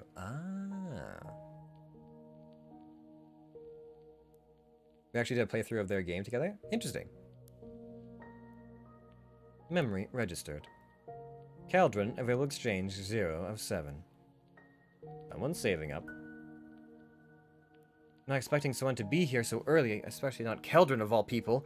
I hover at the entryway, unsure of what to do as he tucks away his key. What do we have here? A lost little angel. I breathe heavily through my nose. As I am about to turn away, Keldrin speaks. You are making the same mistake as many before you have, Fräulein. Stop, or you are hid. Because I cannot help myself, in my big mouth, I ground out the question between my teeth. I grind up the question between my teeth. What are you talking about? Null is not your god. I know that. I don't need you to tell me that. I'm not Cassius. Don't you? I draw myself to my full height, which is not much, and glare fiercely at the strange, smug man. Why do I feel like this mental image of like a 5'2" person just going like up to someone way taller than them? I do. Deathra is more than just a deity. She's different. She cares. I think about our conversations. I think about the way she patiently indulges me as I ramble on and on about my books, the way she guides me with her careful hands. No god would do that for me. Null, of course, is different. But saying she cares only proves that you are just as naive as all the others. You! Tell me, Fräulein, what are you doing here? What can you possibly hope to achieve so far away from home? So young, so lost, so powerless. Have you even met your own god? Is your faith so fragile? The now familiar sharp pain surges into my chest. I flinch, aware of Cauldron's piercing eyes tracing my movements. You don't know me. I know enough. But I must ask you this, Fräulein. Do you even know what the being you call Deathrill is? What? For some reason, Cauldron's simple question sends me into a deep panic. I don't know. I don't know. But I do, don't I? Deathrill, she's an eldritch being, and she's the mistress of the Yonder. Triumphantly, I glare at Cauldron as he grows quiet. My smugness doesn't last long, and I quickly turn unnerved as Cauldron searches my face intensely. I see. There's nothing I can say to change this particular situation, and I quite frankly do not care. I have better things to worry about at this stage of the game. Enjoy your remaining stay in the Yonder, Fräulein. Stunned, and stare in silence as Cauldron leaves the Hall of Memories. What was that about? What did he mean, remaining stay? Ugh. I hope I won't run into him again.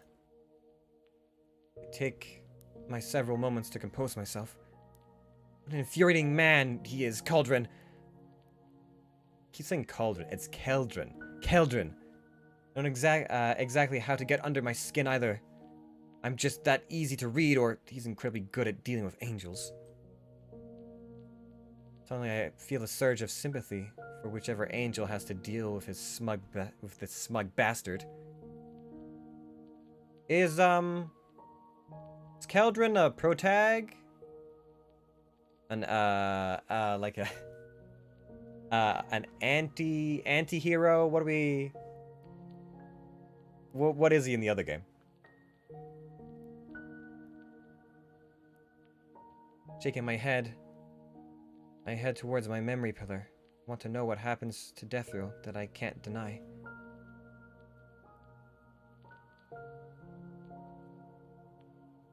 Now he's a love interest? I see. If there's anything I can help her with, then even with my meager strength, I would do my best to make it happen. If there's anything I can help her with. Swallowing dryly, I insert my key and turn it, focusing on the memory of how I came to be in the Yonder.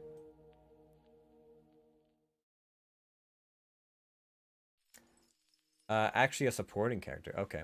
Okay, I'm late. What did I miss? Hey, Miss Liz. Hello, hello.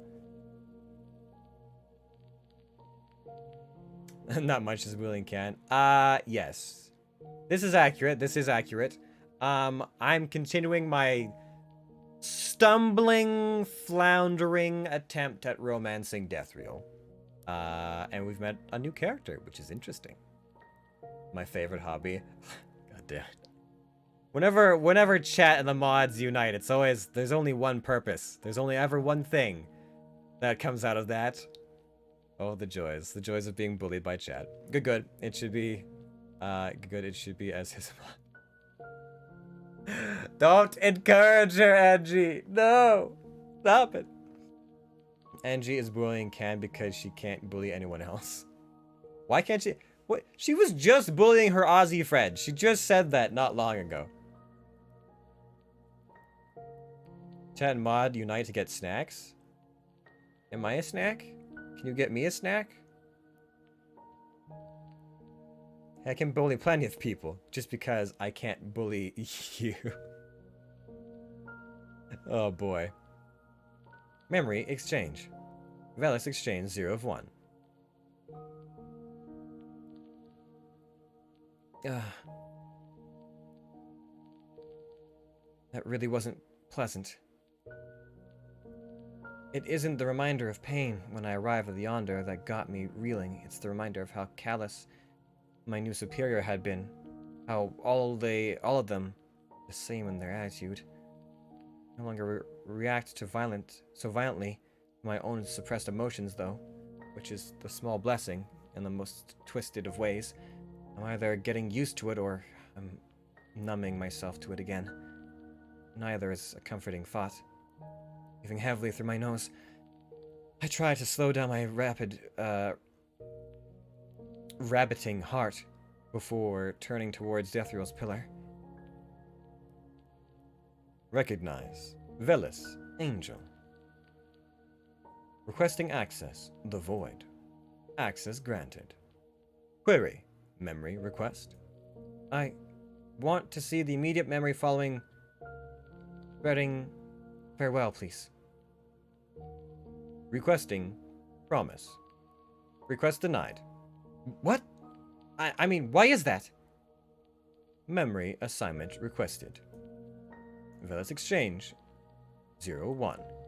Conclusion. Unequal exchange. That wasn't enough, huh? Query. Different memory request. How many of my memories would be enough? Memory exchange assessment requested. Velis requesting exchange. The void. Promise. Calculating. Velis estimated equivalent exchange. 4. Query. Different memory request. That's fine for now. Thank you. Ooh, snap, Velis. Your memories are so weak they're only worth a quarter of what death reels are. X. Oh my. Really? Really, Liz? You quoted that one? Oh my god. Am I a snack? But I chose this life, so. Oh boy. I know plenty of people who can bully you. How does it know the value before it knows the memory? That's a good question. I guess it's just going with the average. Maybe I have juicy memories. Yeah, man, you don't know. I could have the juiciest, the most lascivious of memories ever. You don't know me. Memory pillar. Request cancellation granted. Velis exchange 0-1. So 3 more memories. Memory must be an important one indeed. Held myself together pretty well today, but I don't think I can handle a second pass at my past. Rejected, I turn away from the pillar and leave the hall. So we're gonna have to grind through 3 more visits to the Hall of Memories. Okay. Calculated based on the previously submitted memories. Sometimes there is a set value on certain memories. Still feeling dazed after waking up, I decide to have some food before going on with my day, though I've been picking on the crumbling biscuits more than eating them. Pinching the bridge of my nose, I take a big bite of my biscuit and immediately cringe at how dry it is. Coughing, I reach for the pitcher of water and down 2 full glasses. It's getting worse, huh? Don't really want to think about this. I know I chose to ignore what's happening even after several moments of clarity because if I really think about it, I would only end up breaking down. Shaking, I put down the glass and push the remaining biscuits away. Right. What am I going to do today? I want to gather enough memories to view the important memory of Deathrill as soon as possible. At first, I balked at my own nosiness, but Deathrill said it was fine, so I don't spend too long feeling guilty about it. I want to be a crumpled lump for the rest of the day after several traumatic or upsetting memories either. But I don't want to be. You have to stop being so weak at one point, Velis. Lean back against the chair as my mind wanders against my will. Finding a new task? Am I seeing what I'm trying to do as a new task? What am I trying to make out of this? Deathrill isn't my god. She doesn't expect anything out of me. She doesn't ask me to do anything. I haven't done anything for Deathrill, and yet she's still kind. Kinder than anyone has ever been to me. What am I going to do? What do I want to do? What am I going to choose?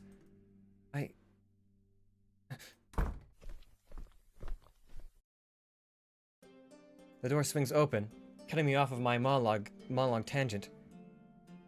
Cassius steps through, seemingly lost in his own thoughts, as his eyes are glazed over, staring at me like he doesn't really see me. A second stretches into an eternity. I stare at him, wide-eyed and not knowing what to do. It's like looking at an oncoming storm, or imminent sudden danger. I know I have to get out of the way, but I can't seem to move. Frozen in place, my brain goes still. The clicking sound of the door closing shatters that brief moment of morbid serenity. Then Cassius growls. Hey! You. I flinch out of my chair, sending it clattering to the ground as Cassius advances towards me. The dining table is the only thing standing between us. and I can only stumble backwards so far. Leave me alone! Leave you alone? Leave you alone! You don't belong here. You were never supposed to be here. You never knew about the Yonder. You never tried to reach it from the deepest depths of hell. You, who would have given this chance, who was given this chance without trying, yet only bring chaos wherever they set foot. Though my fear is strong, I can't stop the surge of anger at his words. This arrogant, ignorant fool of a demon. Chaos? Chaos? You're right. I didn't ask for this. I didn't ask to be tossed into this world. I didn't ask to have my grace and powers and sense of self stripped away day by day. I didn't ask for that bitch to try and kill me. You little shit! I jump at his fist meets the table. The cracking and splintering of wood has me scrambling backwards. My back immediately meets the wall, forcing out a startled yelp. Oh no. Oh no, no, no, no, no, no, no, no, no! Cassius' biceps barely ripple as he flings the table to the side, advancing towards me. Get away from me! You'll be punished too if you... Ah! Cassius snatches at my defenseless raised arm, his grip immediately crushing my bones. Teeth bared, he hisses venomously. Terrible smell of sulfur and copper blood permeates the air as I become trapped. You really think I care about what? I care about that at this point. Nobody is going to do it. Nobody is taking out that vermin that's corrupting this place. So I'm doing it! Oh no, no! I'm used to it. Cassius, I will do the dirty work. Cassius is going to kill me. Say your prayers, little one. No!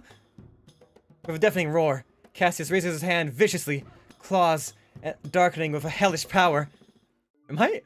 Is Cassius about to die? I feel like Cassius is about to die.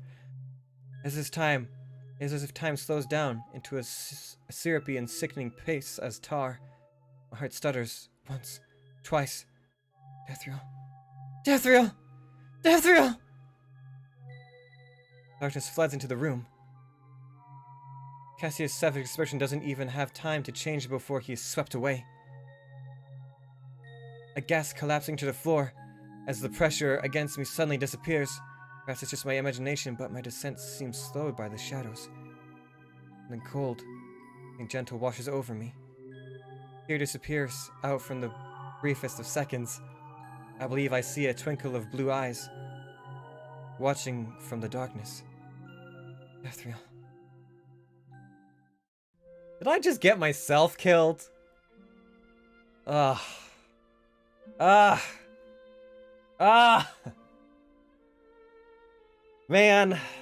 I have so many conflicting feelings about this right now.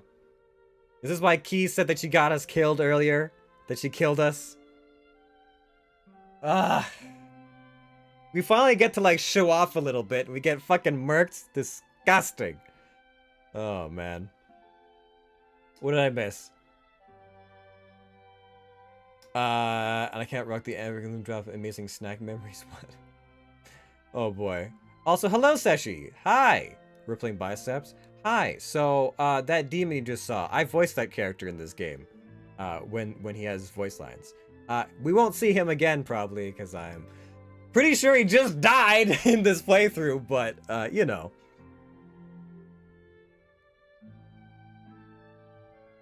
Some snack quality memories? What kind of snacks are you talking about? Reese's Cups, Corn Puffs. Oh, boy. Oh, good sound effects. Yes, the smashing sound effects are pretty good. Aside from the one where someone gets their neck broken. Oh boy. Alright, anyways. My, you are in rough shape.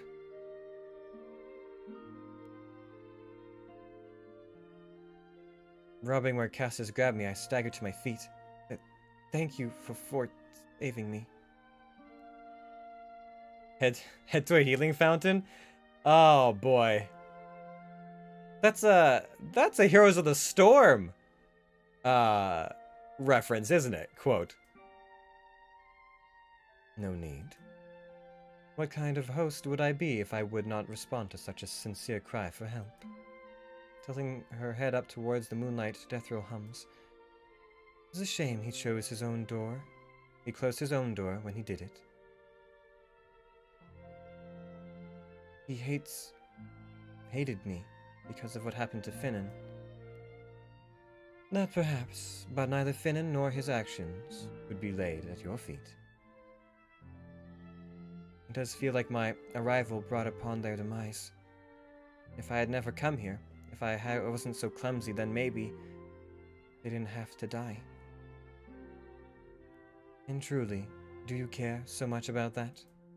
What? Do you care if anyone would condemn you for being the catalyst of their destruction?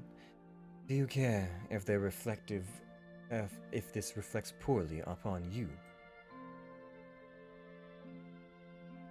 I know a lot of people that play Heroes of the Storm. I'm one of the few people I know that actually plays that MOBA.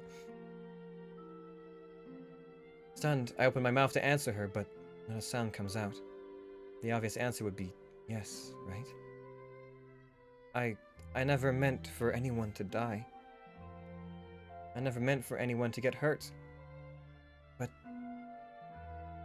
is it really my fault? No. Needless to say, I'm shocked at my own answer. Less shocked by the sharp pain that follows. Do go on. Not admitting to one's faults is heavily punishable. Back home, being the cause of a disturbance is especially frowned upon, no matter either side's reasonings. But try as I may, I can't find a single instance where I knowingly was rude to Finnan. Cassius and I naturally clashed, but the way he reacted to me before Finnan's death was nonchalant, if not somewhat antagonistic. Am I at fault for simply existing? If that is how this all came to be, then whoever piles the weight of Finnan and Cassius' deaths upon me would be as unjust as my superiors. Clutch at my chest as the pain flares again, but that doesn't stop me from speaking my mind. I don't care about any of that. I didn't do anything to Finnan. I didn't do anything to Cassius either. Not to the extent of making them want to seriously harm me. I wasn't the one who killed Finnan. I wasn't the one who killed Cassius. I'm not to blame for their actions. The pain pulses in my chest, but I am less hurt and more tired of it. Am I wrong for speaking up for myself? Am I wrong for not hanging my head in shame for the actions of others? I didn't want to have them die. But I wasn't the one who made the decision to violate the Yonder's rules. You are correct, of course. Does it feel good? What? Does it feel good to not blame yourself for the actions of others? Something within me loosens at the sight of her smile. My wings curl around my shoulders, fluttering gently despite the fallen feathers. It does. Thank you. You've helped me so much ever since my arrival. If there's anything I can do, please let me know. And what is it exactly that you can do? I could give you shoulder rubs. You must be stiff sitting in that chair all day, all the time, you know? I could, taken aback by her question, I blink, flabbergasted. Pardon? What is it that you can do? What exactly do you think you can do for me? Insecurity rises its ugly head. What exactly do I think I can do for her? Why do I think I can do anything for someone like Deathrill? And why am I so desperate for Deathrill to know that I can be of use to her? I suspect the answer is anything, but I don't want to. But that seems really desperate, right? I don't want to come across as clingy. And 15. Anything. Yeah, no, that's what I thought. I'm just becoming Cassius at that point, and she just killed Cassius, so I don't know. I'm gonna be honest. I just don't know. That's why I said to tell me if there's anything you might want. I trail off uncertain under her piercing gaze. Zephyr watches me for a moment and lets out an amused chuckle. You would be a terrible merchant. I would be what now? You said your sales pitch is... I said your sales pitch is terrible. But I'm not trying to sell you anything. Are you not? Why would I take on your offer when even you do not know what you are capable of? I don't know what to say to her. I don't know what to do except helplessly stare up at Deathriel, waiting for her to say something. Give me an instruction. Tell me what to do. It is not a transaction, you know. I did not do anything for you, and I do not expect any repayment. Think of my actions and my words however you wish, but I do not do anything because I thought you would be of use to me. But your time is your own, little angel. Use it for your heart's content, and not for others. You do not have to be useful to someone to earn your self-worth. At that moment, something warm and gentle settles over my heart, chasing away the entire increasing pain of my grace. The ever-increasing pain of my grace. I love you. We didn't say that part out loud, did we? I feel like there would have been a reaction if we had. Man, he said shoulder rubs. Though untrained, shoulder rubs are, can cause more long-term damage. Wait, what? Though untrained shoulder rubs, can cause more long-term damage. Well, time to replace Cass. Start working those abs and arms. Oh, we gotta get swole. Gotta do the tour de hell. Get a new outfit. Maybe show some midriff. Show some belly button. Well, it's only good to be made into chicken wings. Oh boy. It's difficult to seek out someone in the Yonder.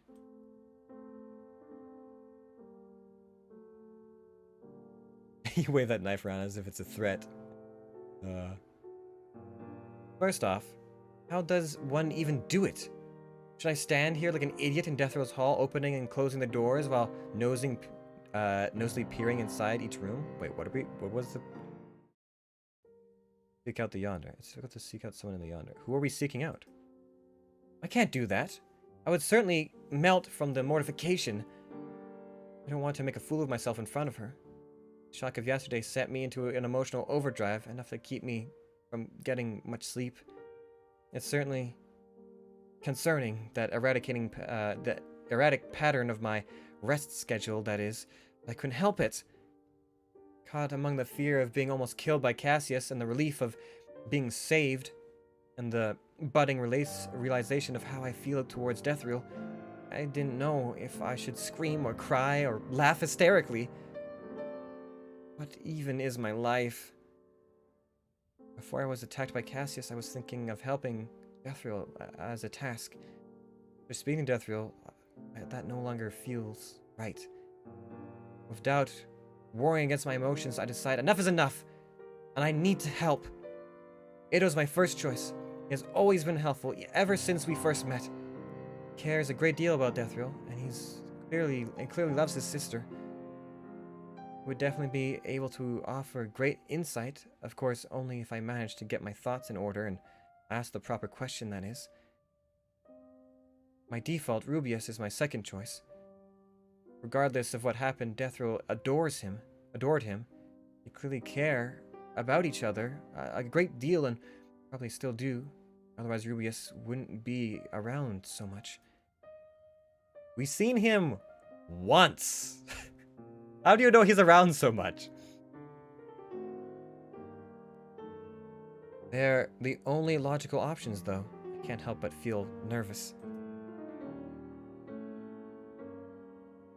All our clothing, black leather. Swole people don't need breathable clothing. This is true.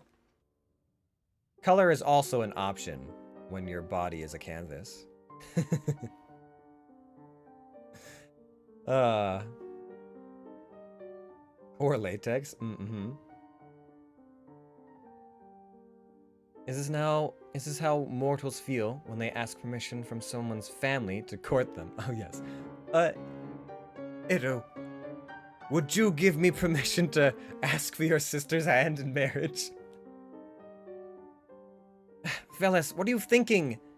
Smacking my own cheeks to refocus on the task at hand, I stare at the door, debating the option. Close. Nay, just scribbling down notes. Close. Optional.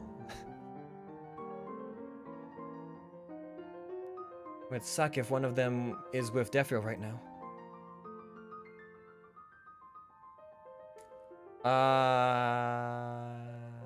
That's a lot of options.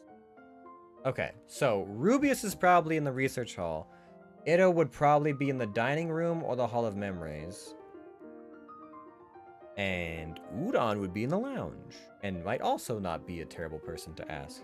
But we're gonna save, because that's a lot of options. That's a lot of options. Anyone in the lounge?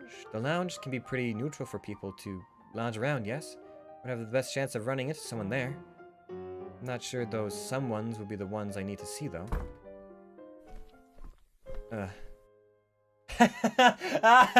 Alright, this isn't gonna be our choice. I didn't think we're going to run into Keldrin here, but I still want to see this play out. Keep forgetting that one cannot get any semblance of privacy in this. Oh. I keep forgetting that one cannot get any semblance of privacy in this place. Cauldron. Yep, that's his name now. Cauldron. If you want privacy, maybe you should just stay in your room. And subject myself to confinement? No, thanks. And stop complaining. Keldrin slams the book in his hands back onto the shelf. I don't quite startle, but it's a near thing. Still, I glare at him defiantly as Keldrin slowly turns to face me. You are lucky. There is a dumb rule about not putting mouthy little angels in their place, Fräulein. Otherwise, you would have been strung up like a butchered goose several times by now. Oh, we know it. There's already been 2 assassination attempts. Cauldron, sup, wasp boy? How's that trust fund treating you? Well, you know, Big Daddy Lucifer, you know, he's got some treasure smuggled away. Not sure if the rule is quite as specific as you have described. Last time I checked, it's to prevent pompous buffoons from acting like raging barbarians. Is that so? I guess I must take your word for it, Fräulein, considering how you have had quite a few close calls regarding that rule. Is news about what happened yesterday already traveled? How does Keldrin know about it so quickly? Or I could think of something to retort at him. Keldrin huffs. Well, what are you just going to stand there, like a buffoon? You so audaciously associate with me, or are you going to get out of my sight? The nerve of this man. Keldrin seems to be more agitated than the last time I saw him. But at the moment, I don't give a flying shit about that. Not wanting to trade more words with him, I pointedly go and sit in an armchair. The brief look of fury in Keldrin's face is absolutely worth it. What I didn't expect is to hear him muttering angrily under his breath in perfect German.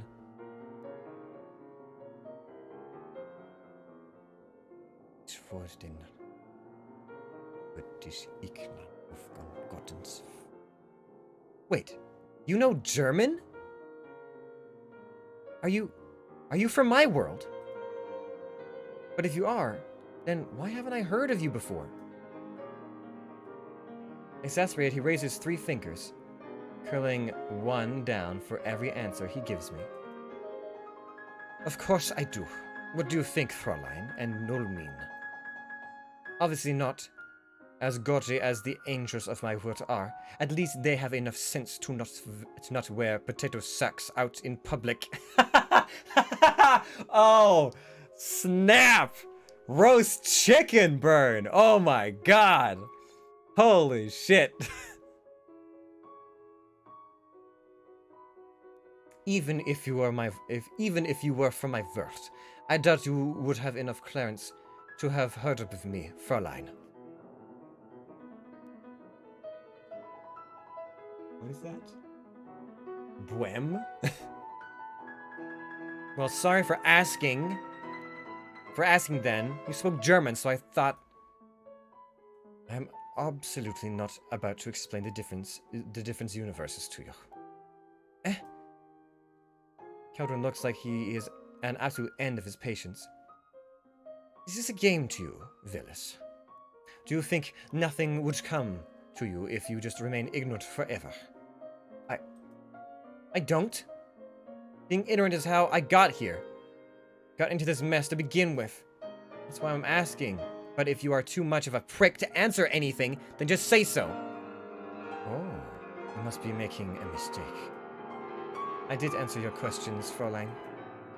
You... Well, it is good that you admit your ignorance, regardless. Dealing with a clueless idiot who thinks she is smart would be utterly exhausting.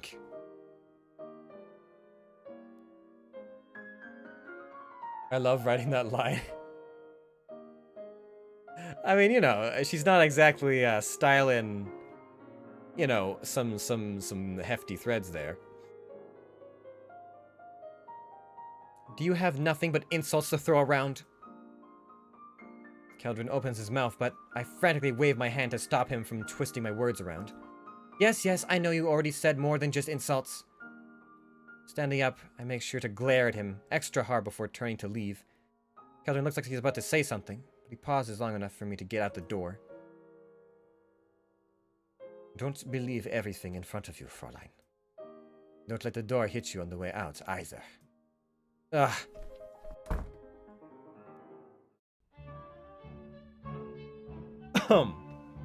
Oh my. Oh my, oh my. Be happening. You. Not expecting accents to swirl around and advance upon me so angrily, I startle and stumble backwards. What do you want? What do I want? What do I want? Nah, I have too many accents going on now. Accent, calm down. How can I be calm? We were so close, and this creature! It is not like either of you would remember anything anyway. It is not like anyone would remember. So this is something you have seen before. Perhaps I have. And why, Shondu?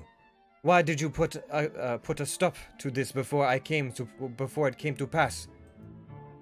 I did not, for even the very wise cannot see all. Very well. Excuse me for my outburst. I shall take my leave and make preparations for what is to come. Bowing to Dethriel, Axon retreats towards the door. I jump out of the way, shrinking at this scathing glare she throws at me.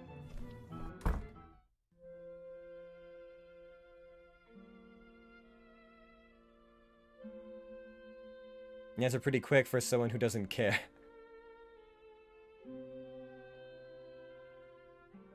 Doesn't take a genius to understand why Axon is so crossed. Because of me, another person died.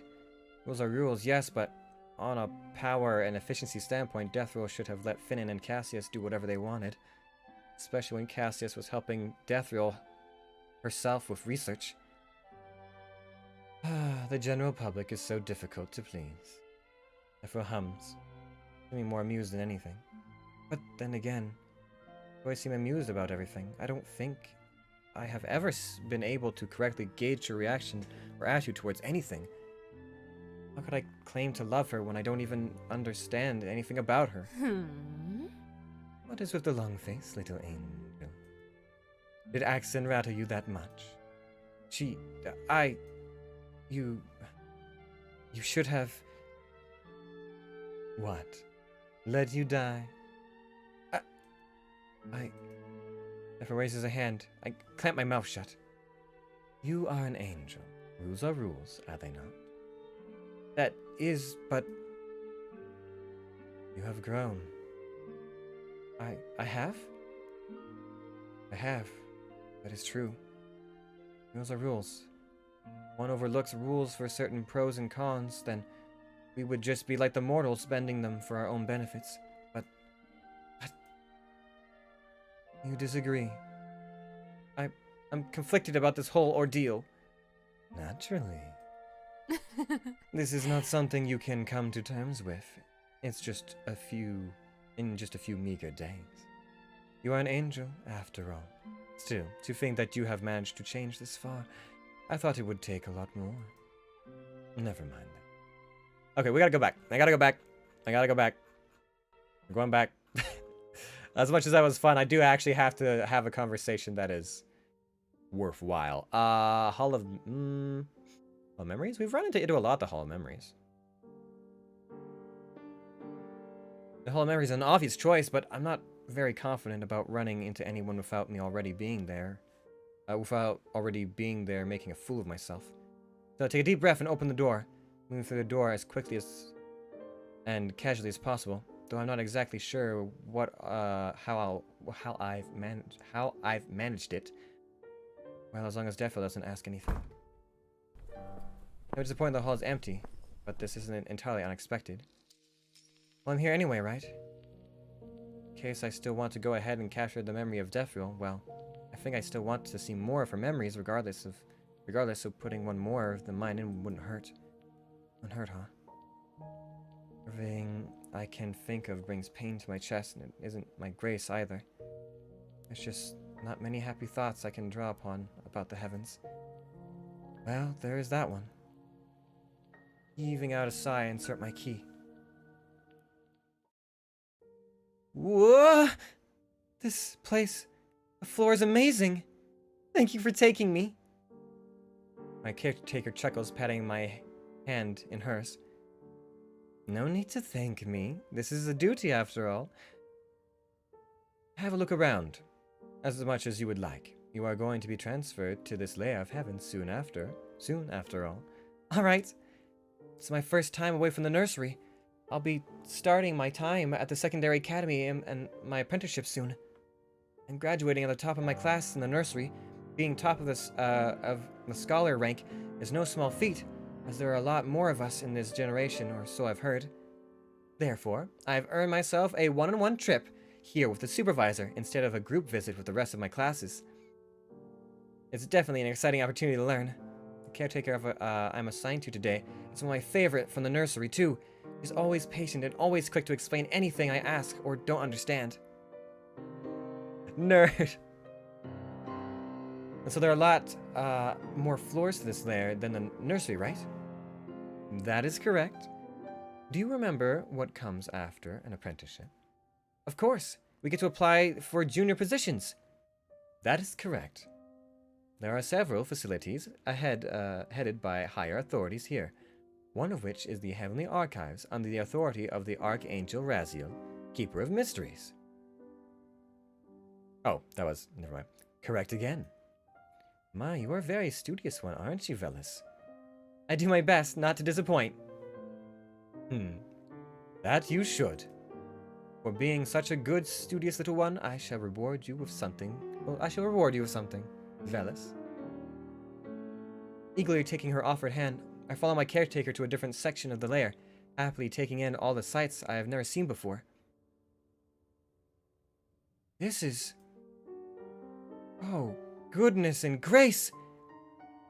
This is the Heavenly Archives! Of course it is. I can recognize the glorious sight anywhere. I've only ever dreamed of working here, and I get the qualifications for a junior. Qualification for a junior after all. Seeing the archives of my own eyes brings joy to my heart I can barely contain. I suppose we can't take a peek inside, can we? No, little one. You would need a pass for that. I know. But the wait should not be long. Do not be disheartened. Yes. All top-class scholars from the nursery get a pass for the archives upon enrollment in the secondary academy. I absolutely can't wait. My caretaker chuckles. Patience is virtue, young one. Of course. But I can understand your excitement. Here. Oh, goodness! The Chronicles of Narnia, The Lion, the Witch, and the Wardrobe by C.S. Lewis! What a strange title, but... Is this from the archives? Indeed it is. So read quickly, alright? I still need to return it, you know. Touching the book to my chest, I beam up at her. I will. Thank you so much. It's the best day ever.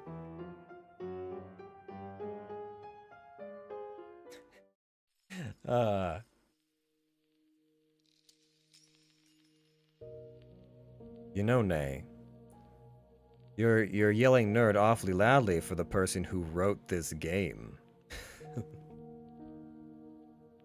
So excited for book. Give book.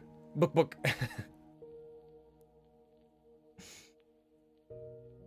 Memory registered. Velas available exchange 02.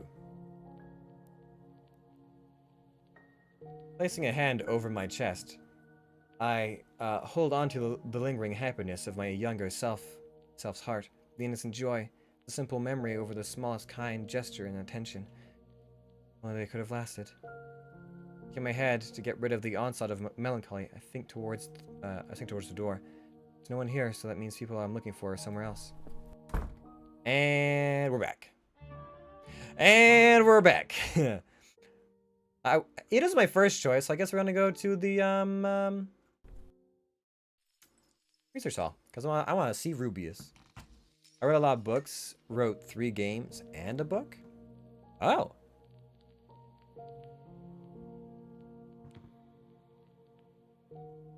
I thought this was the second game you produced? Or has the third game been produced under a different label? Nee is definitely a nerd. But Vel must be called out. Why you gotta call out people for the things they enjoy, huh? Why can't you let the little chicken wing have her spicy fun? Have her fantasy reading. Read her books. Go into the dark end of the archives. Find all the forbidden tomes. I've run into Rubius before at the research hall. Maybe I'll run into him again today. The chances are a bit slim, but I don't have any way of knowing the whereabouts of either him or Ito. At the very least, going to research hall might give me a chance to get my thoughts in order, whether I'm seeing anyone or not. And I definitely won't run into Cassius there. Ah, so it's empty after all. Right.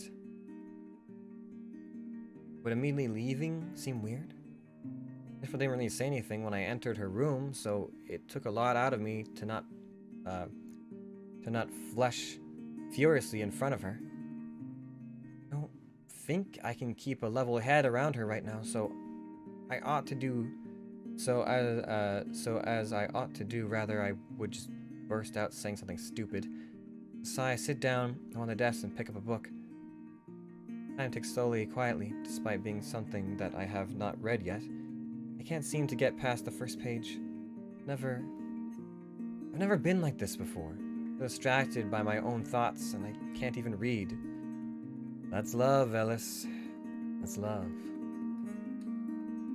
I keep thinking about yesterday. I keep thinking about what I'm feeling. What if Deferil had stopped me on the way to this room? What would I have said? I don't want to ramble on and say something stupid. I'm not ready yet. This is the first time Velas has like actually properly admitted that she's in love. And the other 2 ones, she's always like, just suddenly realized at the last second. She's like, oh, what? I'm in love? Oh, well, okay. Second game produced, but I did write for a different studio. Ah, I see. This emotion is budding. This budding affection. Love. This is so embarrassing.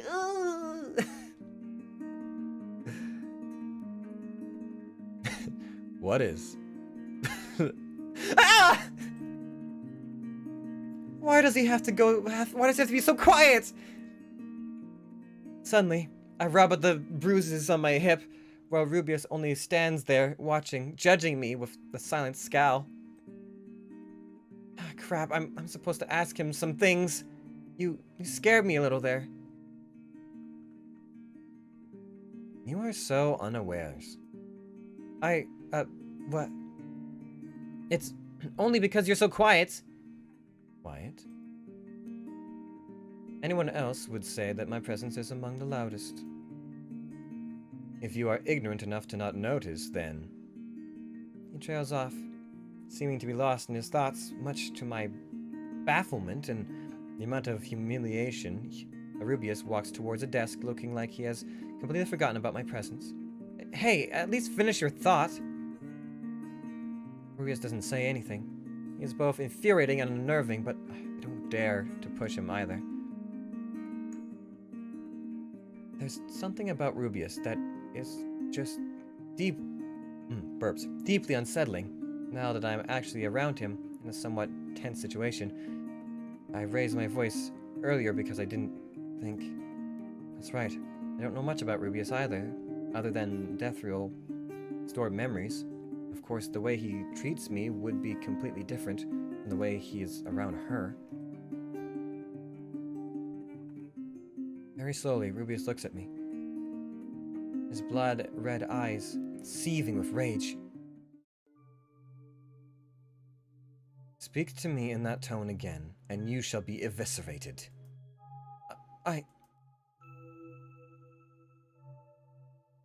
Weak, disruptive, useless. I do not know why you are here, and I do not care. But if you cause any more delays to Kara's plan, I shall personally see to it that there is only strife upon your path. A delay? I don't mean to... Your tears are meaningless. Get out of my sight. Well, that went well. Alright, let's go see Ido. We have really stirred the hornet's nest by killing Cassius. See, you know what? I feel a little bit better now. No one gave a shit about Finn, and plenty of people gave a shit about Cassius. Dining room. Maybe one of them would be lounging in the dining room? Pretty unlikely. I'm probably going to have more luck finding Axon than either Rubius or Ido, but all the excitement, if one can call it that, from yesterday has me pretty famished. I don't really want to go back there after yesterday either, seeing as the mess after what happened, I don't know if I can stomach it. Go with it, you fool! Everyone hates Finnan. Finnan hates everyone. See? Balance in all things. Might as well grab a bite while I'm at it. Chances are Ido might be enjoying a cup of tea there. That was my thought. Finnan is a bitch through and through. Some people at least have a soft spot for Cass. At least. Aha! Called it! I'd just like to say, my first guess to find Ido was gonna be here for tea, but I want to see the other ones because I thought they'd be interesting. Why, hello there. Fancy seeing you, fellas. First of all, the room is entirely spotless. No trace of the struggle yesterday, to which I'm confused about, but immensely thankful of. Secondly, yes, it's Ido. Fancy seeing you too. Looking chipper today. Care for a cup of tea? If you're making it, sure.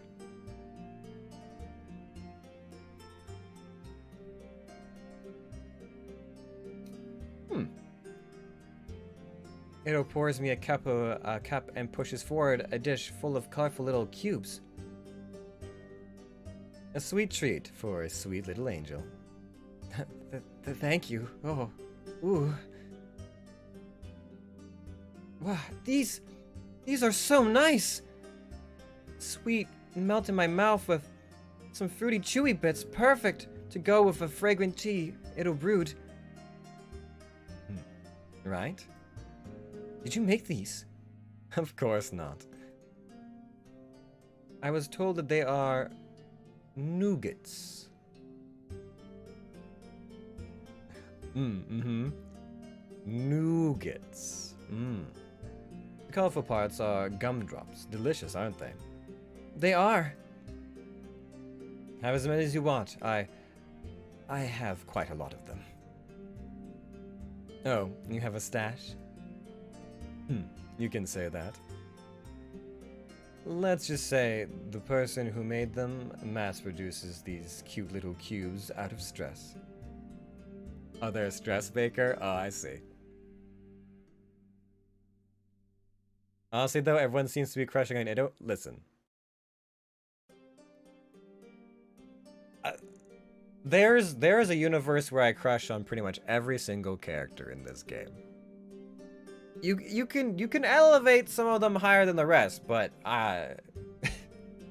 what can I say? I'm just a thirsty bitch. Like Ido's nice to me. I'm like, huh?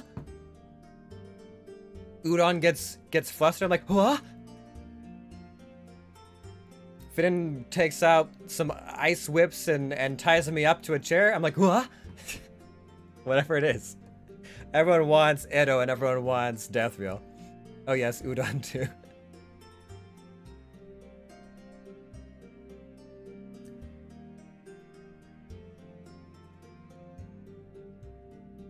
Keck. Wow, what? Why do you gotta be Keck Wing at me? Stress cooking? Indeed. That one can be quite impulsive, despite the vehemently denying that about them. Nobody wants to hear about their worst traits. Nobody wants to hear about their worst traits, huh? I suppose not. Nobody wants to make small talk either, but it will always be seen as a necessity, isn't it? I'm sorry. No need. He fills the cup of tea as I'm anxiously fiddling with my quill. I definitely didn't expect to be called out like this, and that has pulled the rug out from under me. We all want things we can't have. Hey, fuck you! Fuck you, Nate! Just let me have my fantasies, goddammit! Why are you gonna call me out like that? Why are you gonna call me and Vance out like that at every turn? I heard about what happened yesterday. You were looking for me, weren't you? How did you know? Upon entering the room, you seemed to be in somewhat of a rush. You were looking relieved and eager to see me, perhaps a little excited too. Now, regardless of our prior interactions, we are not exactly close. Given the circumstances of yesterday, you must be off kilter and uncertain of many things. You want something from me, do you not? After this and yesterday, I probably will come to associate the room with a feeling of being trapped. Yes, I have some questions if you don't mind. Ida winks at me. I wouldn't have invited you for tea if I minded. You ought to be more relaxed sometimes, Velas. Relief has me releasing a breath I didn't even know I had been holding. Honestly, I can't be quite difficult to relax around here. That I can agree with. What would you like to ask? I had meant to be more confident than this, but Ido really has taken the wind out of my sails. Words I've prepared to say come out in uncertain squeaks, prompting an amused smirk from Ido. I want to know more about Deathreal. I want to help her. Do you now? Yes. And why is that? I can't just say it. I can't just say that to Ido. If anything, I want Deathreal to hear it first from me. Hanging my head, I try my best to work through my bluster. Deathreal, I saw that Axon and Cassius were helping her with something before. I'm just wondering if I can be of help. I guess if I know more about Deathrill, maybe I can do something to help her. I see. Velas, what you know and what you can do are very different things. Of course. I clutch at my tattered device, my heart thuds heavily as I stare down at my lap. I was getting too hopeful using Axon and Cassius's comparisons was stupid. As terrible as Cassius was, he was equally powerful. Definitely not the latter. So there's nothing I can do then? You give up so easily too, What? But if it's something I can't do, then what's the point of pushing for it? That is true. You're agreeing? Shouldn't I? You're messing with me, aren't you? I can assure you that I'm not. I was merely making an observation. I then agreed with your statement. How is that messing around? Cassius died, so now Ito is taking his place and antagonizing me. Is that it? As I chuckle breaks the tension quickly, though. Velas, you take everything at face value, don't you? Suppose I do. It's how I was taught. There's only one way to interpret something in the heavens, no matter which layer you're on. It would be the same. I can see how the Yonder would be pretty confusing for you. My sister probably doesn't make it any easier. I guess so. She can be pretty peculiar. But I don't think I would have made it this far without her. It definitely prevented me from completely losing myself a couple of times. When I first got here, I thought I was done for. Deathrill was just so scary. But she has always been kind. Doesn't have to be, but she has always been kind. And she saved me. Protected me. No one has ever done that for me before. Except for you, Ito. Literally before Deathrill did. When you saved me from Fenin. Deathrill's like, bitch! What do you mean? No one's ever protected you. I've been here since fucking day whatever it was. Day 4. Oh boy.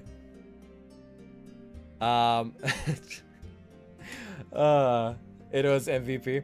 By the way, Nay, I was gonna ask you what prompted you to want to write another update for Cassius. Did you always plan to keep updating the game, or were you waiting to see the reception? What prompted you to expand?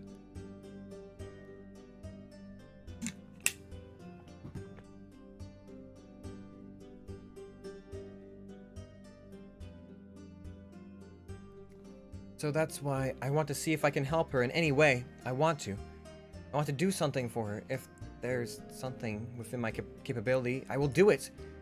And it's not something out of debt. I just generally, or just general gratefulness either. I just want to do something for her.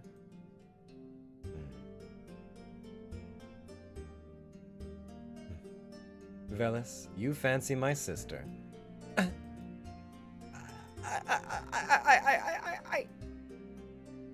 I've said this to you before and received a different reaction.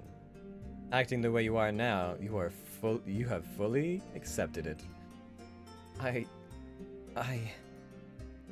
Unable to say anything, unable to look at him, I hang my head and nod. I feel like my entire body is melting. It is easy to love her, isn't it? Too bad she lost her heart.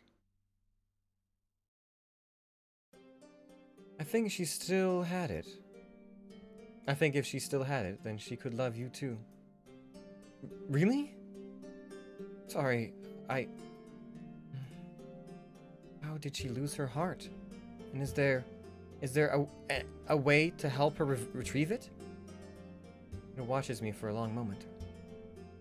Flustered by my own eagerness, I look away.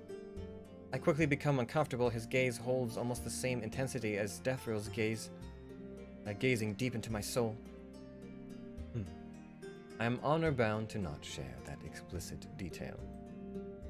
But you may find some clues within her most precious memory. Right! Thank you, Ito! You are very welcome. And we're back. I felt like Cass needs a bit more time. I'm not sure if I'm going to be updating the game faster after this, but I want to give Cass a bit more screen time. What I might do, though, we can skip a little ways ahead here, is making a prequel to this visual novel. Oh. You don't say. A prequel story, and it's probably going to be an RPG. You don't say.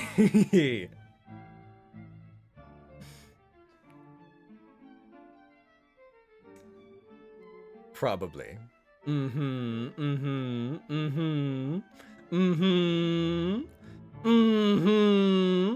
What characters might be involved? Where might this take place? Ken is, you've piqued my interest. Do go on, eh? Can we get a world first teaser here on stream, live? I swear, I won't tell a soul.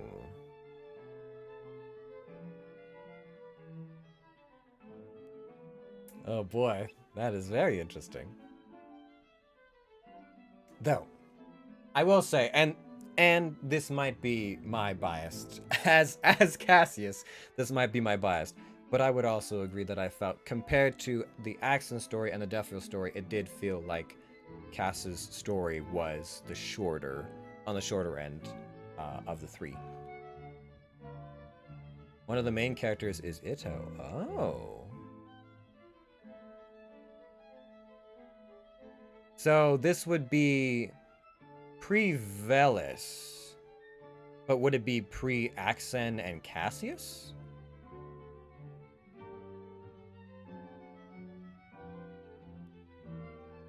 I don't actually know how long the two of them have been here. But I know that, like, Ito and some of the other group were definitely there earlier. Closer to when Deathril broke away. We'll see. Well, you have my number, if you should wish to reach out for any such reasons. For any such reasons.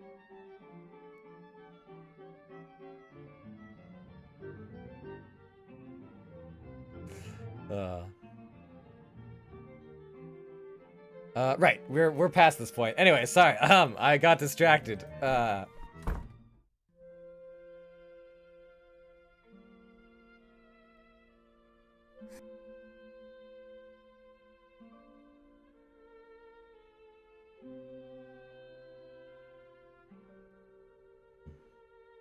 You're an angel. Rules are rules, are they not? That is but... Okay, we've gone through here. I think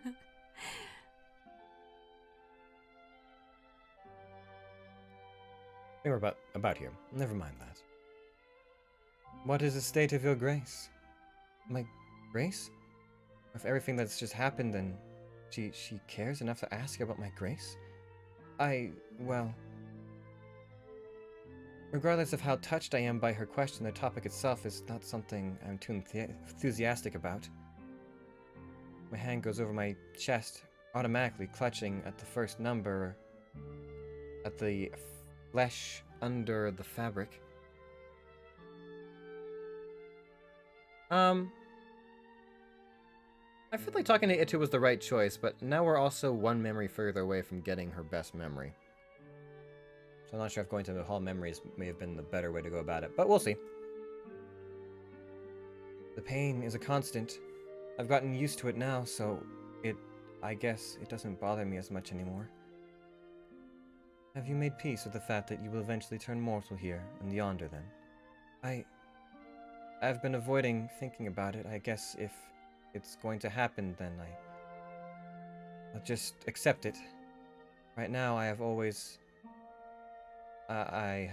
all basic needs for a mortal to survive. I guess on the subconscious level, I'm already used to it.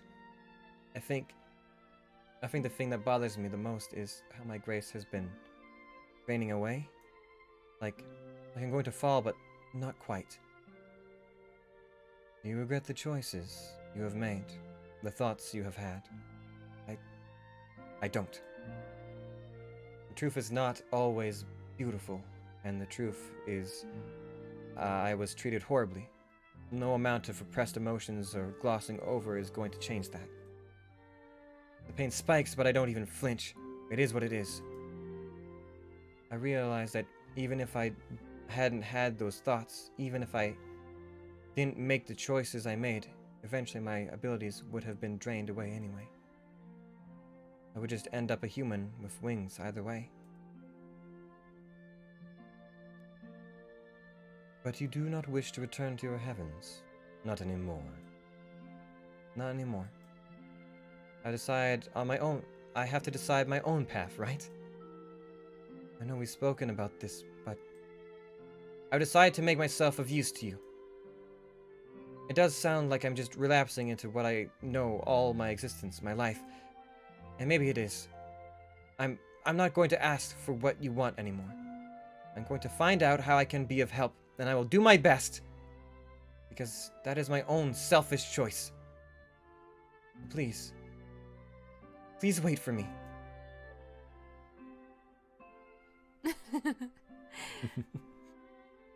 Do as you please.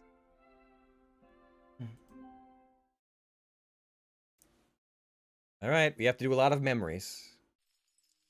Ultimately, it really has just was at best to talk to Deathrow. Resolve made, I stand over my memory pillar with newfound confidence. Let's do this!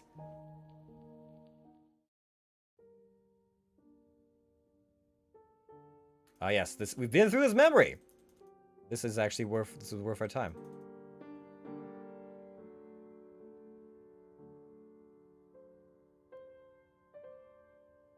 I know I can skip, but it'll skip to the next choice, and I don't know. We might miss something.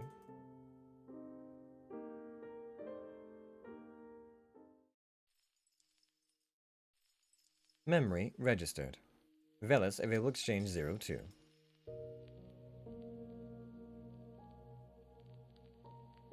That wasn't too bad.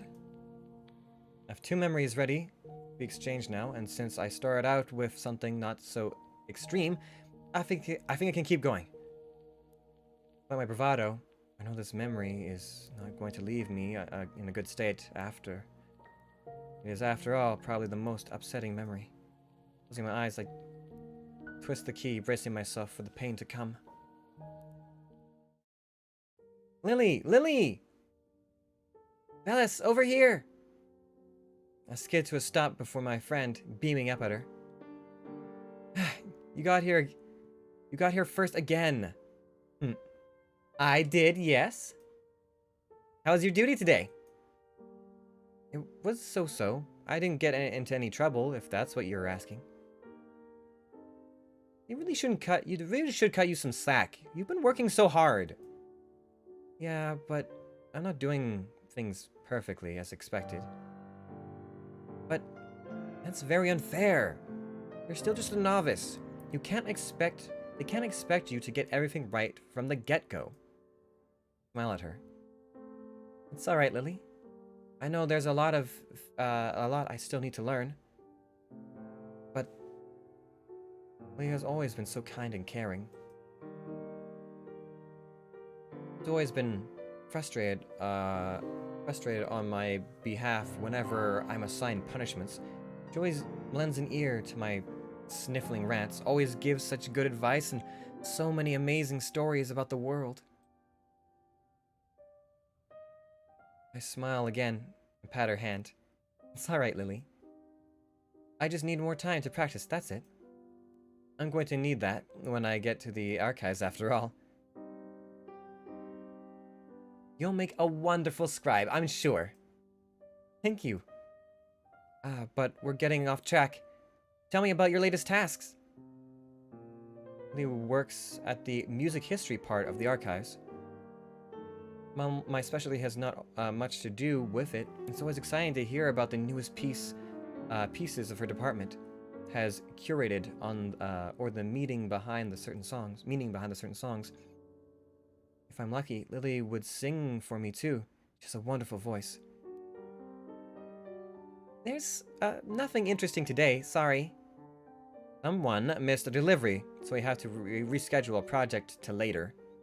Oh wow. So something like that happens in the archives too, huh? More often than you would think. Music? We discussed this earlier. Much earlier of Death Row.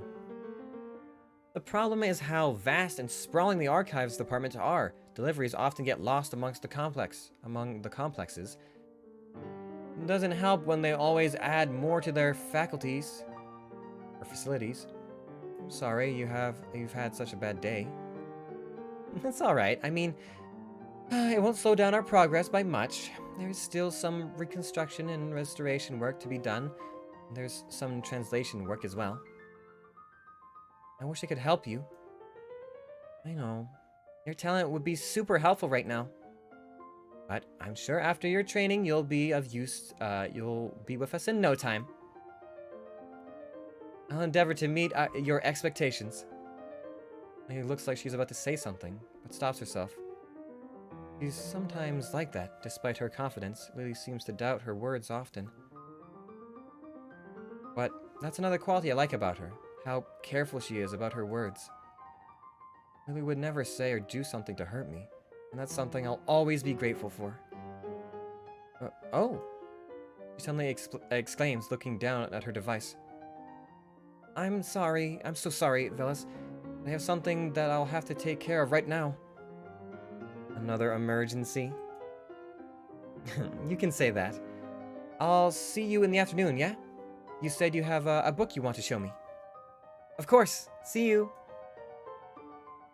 Elegantly brushing back her vibrant hair, Lily waves at me before flying away. Is she lying? Is she telling the truth? Who knows? What, Lily? Lilith? A fallen angel? Someone who probably went after a demon?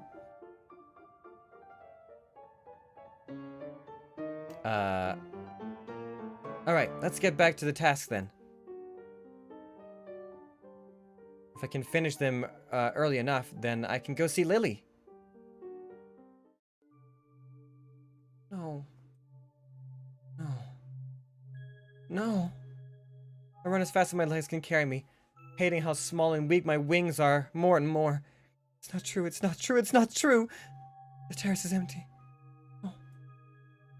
Lily is always punctual. She always makes it a point to be early. Lily is not here. It can't be true. What are you doing, Velis? I jump, clutching at the railing as my caretaker suddenly lands before me, critical eyes surveying my tear-stained face.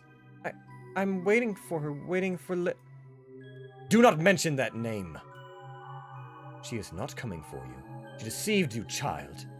But it would be best to take this as a lesson. You are far too trusting, and your emotions got the better of you. Again. Mourning for such a poisonous creature is unnecessary and forbidden. You would do well to refocus on your tasks. I heard your grades are slipping.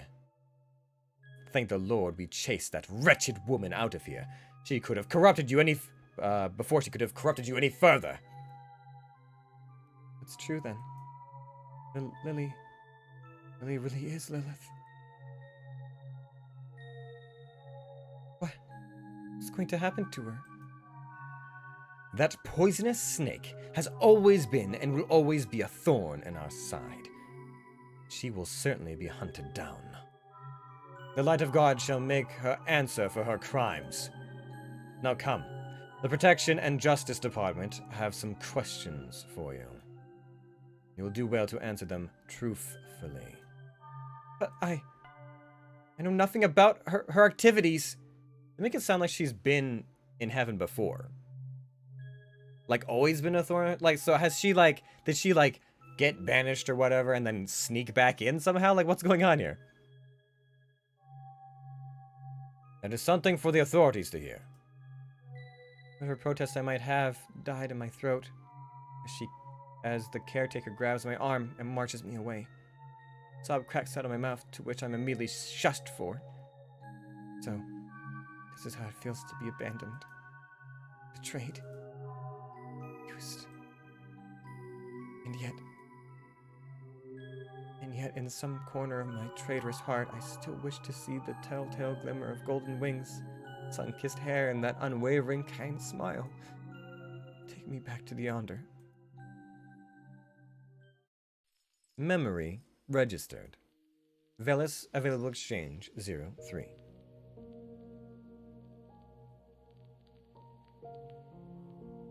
She's been disruptive and had experiences sneaking around the place. Ah, so just a troublemaker.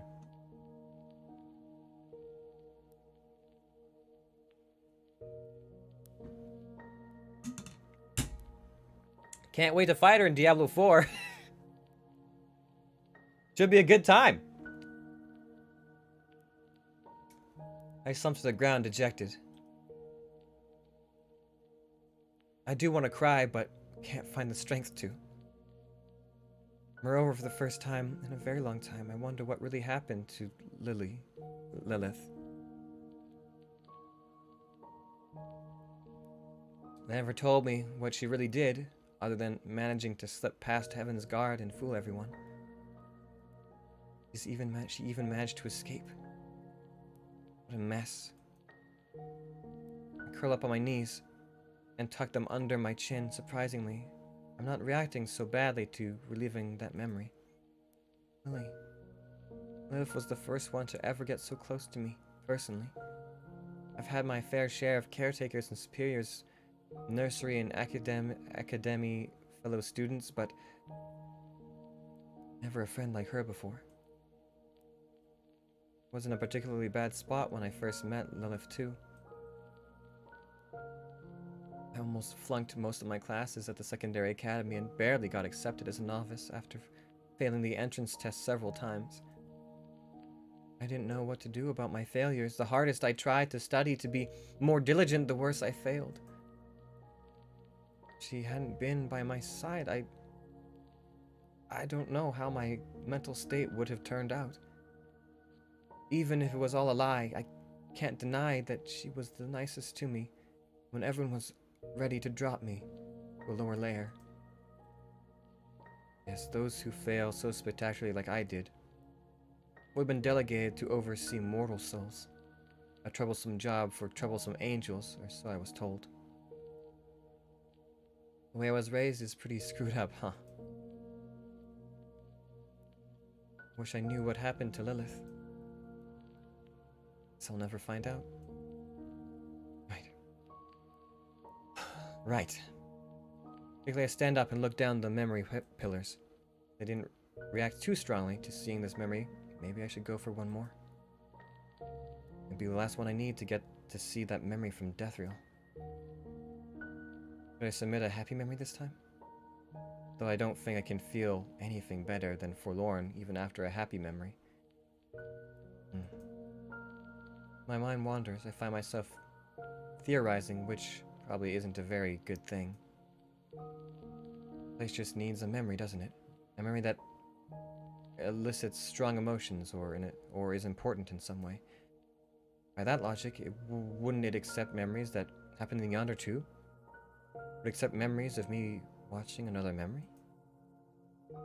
Maybe the latter is pushing it, but the former is totally feasible, right?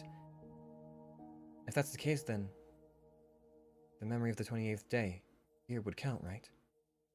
Maybe I'm trying to be a little too smart for my own good here, but letting out a long exhale, I turn the key once more, ready for the onslaught of emotions.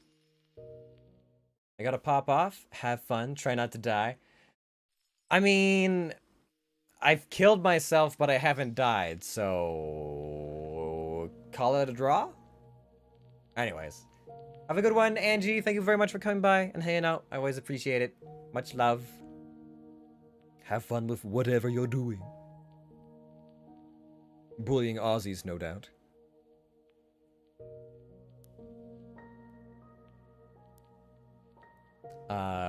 Memory registered.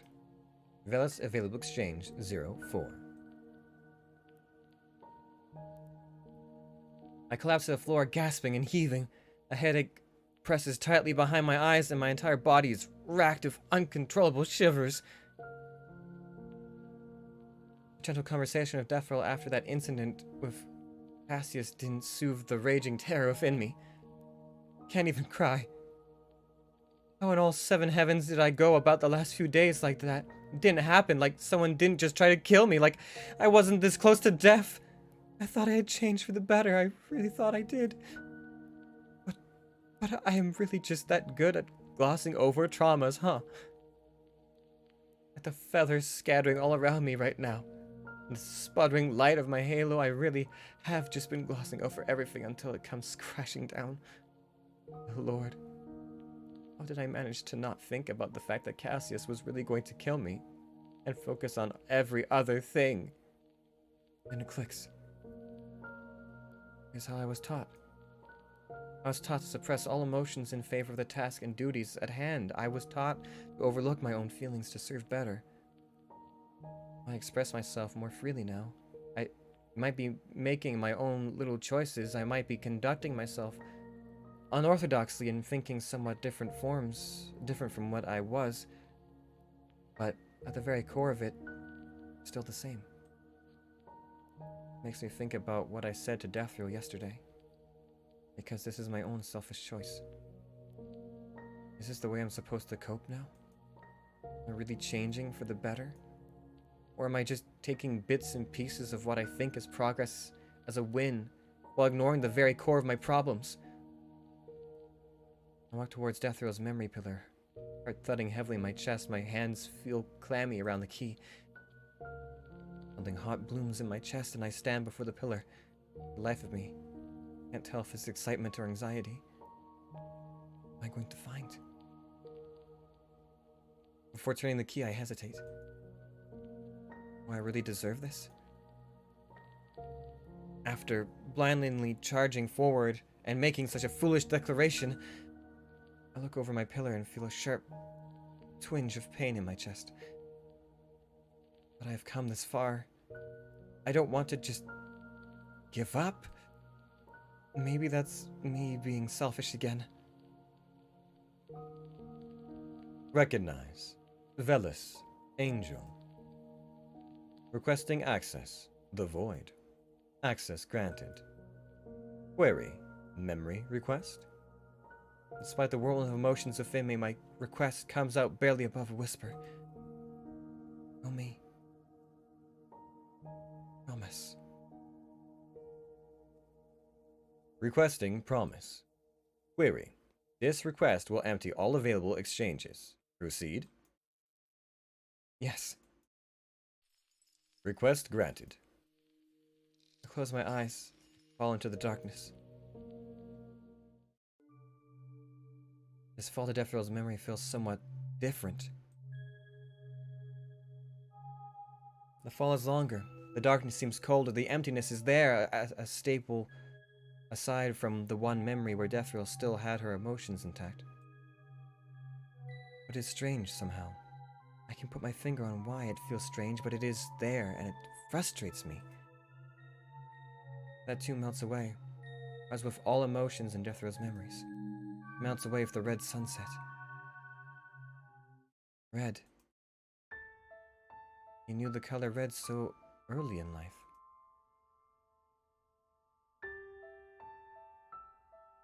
A snack, core memory.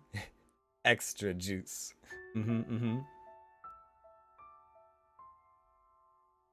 It was in the heavy drape of his bed, the stiff coarseness of his floor, and the eternal sunset. It was the color of his father's whip, stained, whistling. It was in his mother's eyes, wild like her hoarse screams. It was in the nails of his grandmother, clutching until his pale arm matched them in color. Memories might fade, but the redness remained bruised in the vast starch of his mind. He hated red. It had made us live here, yet I made us live here.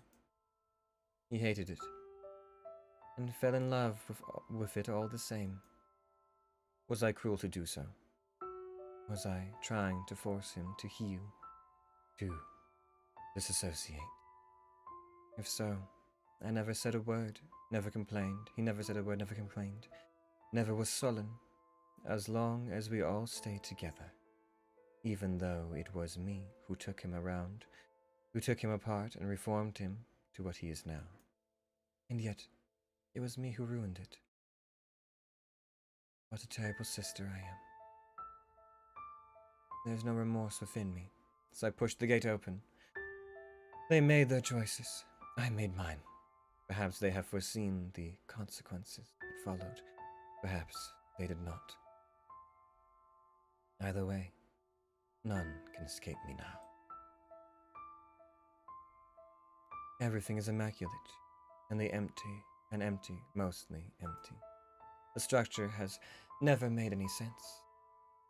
In a domestic home, in a world scorched by a red sun, a home full of the greatest terrors in all existence, so one would claim.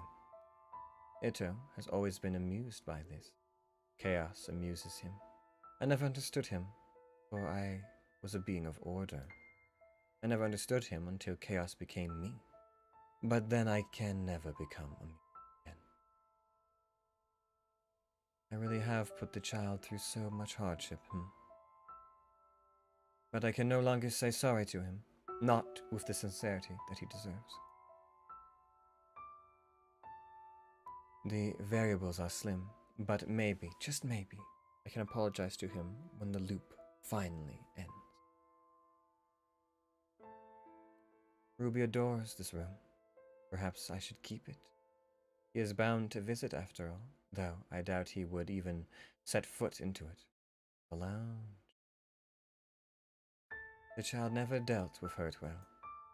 The most impulsive, yet the sweetest of all. I never wanted to make him cry, yet I did. A truly abhorrent sister.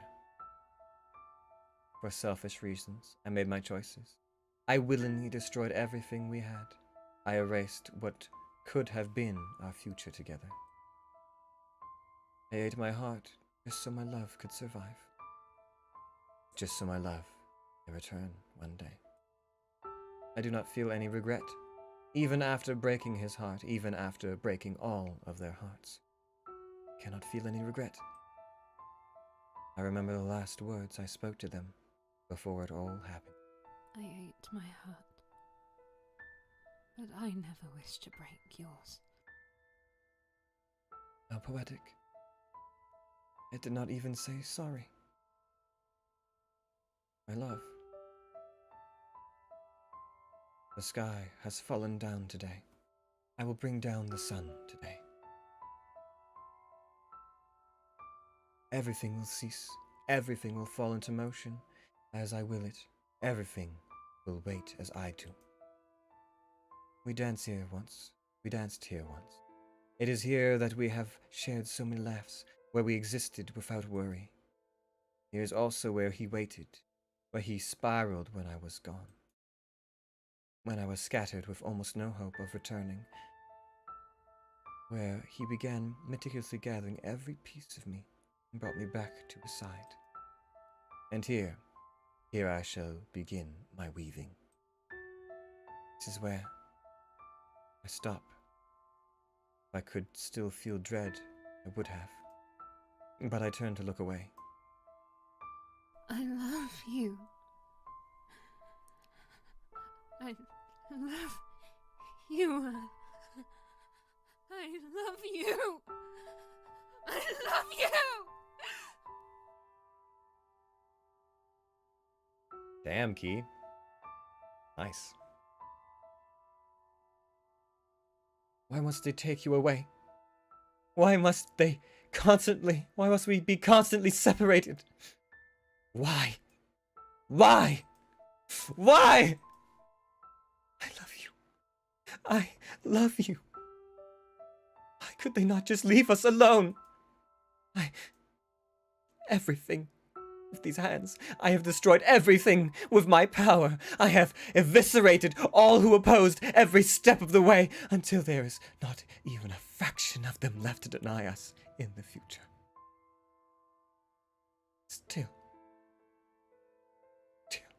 it was not enough to restore you. There is something I am missing, and I shall search for it across all that is, as you have once done for me. And I shall hold on to what I came, and unto what I can of you, until the purest fragment left of me. I will keep our promise, and I will wait over again until you are reunited, till we are reunited once more. Endlessly waiting, endlessly dreaming under the eternal night, until the moon burns red and the stars all die, until darkness blackens the sky. Scale.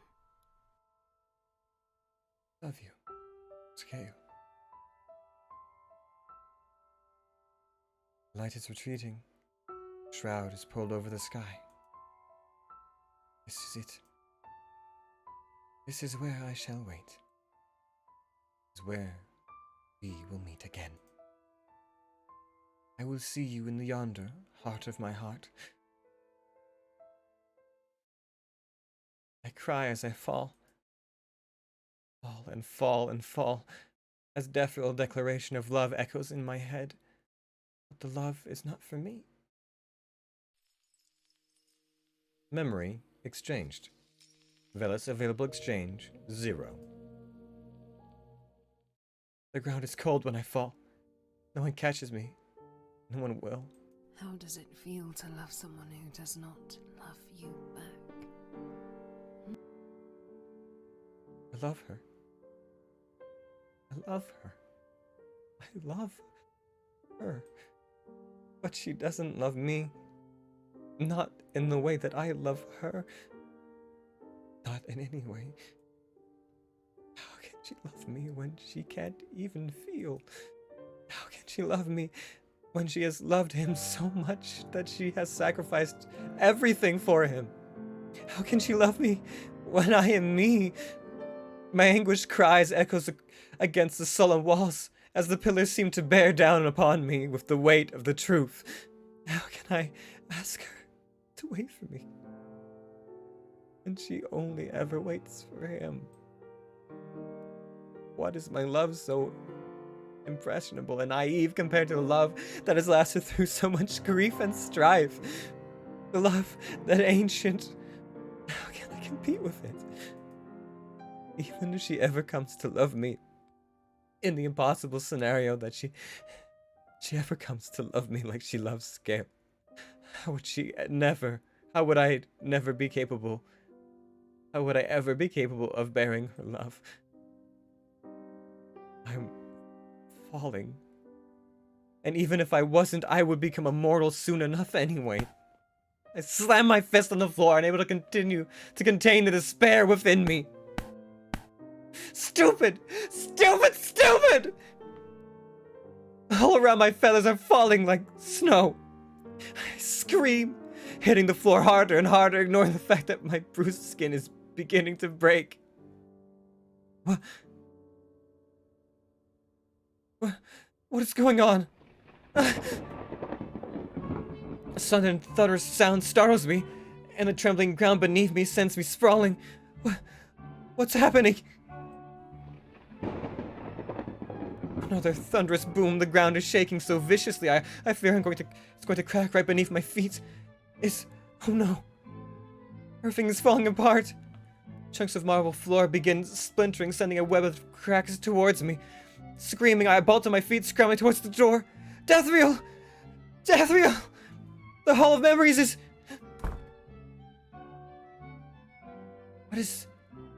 Where is this? This is the library, but... Sound of shattering violently sends me back to the predicament at hand. Screaming, I put my arms up over my head, stumbling to the ground. As sudden as those thunderous noises and motions came, they fade away just as abruptly. My heartbeat fills my ears, my body shuddering with a terrible sense of anticipation. I need to get up. I need to find Deathriel. I need to... Hello, little angel.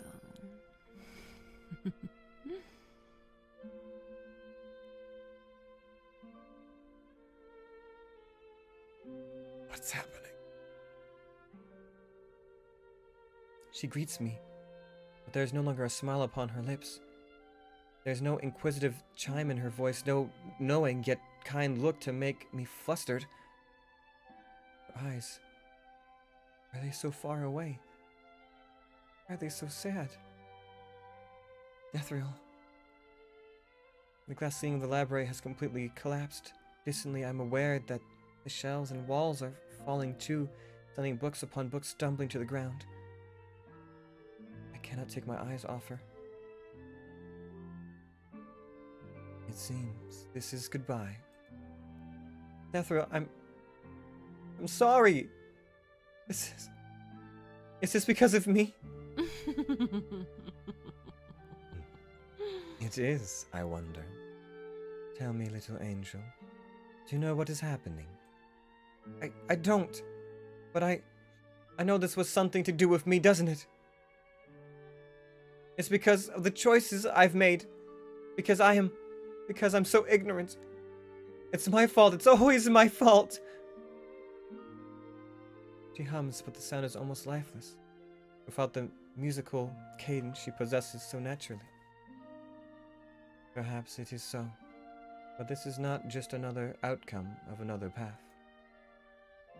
The decisions you have made and the decisions of others are endlessly interwoven, affecting one another in the slightest of ways. So small, so insignificant. Yet it can affect so much, destroy so many other outcomes. Deathriel!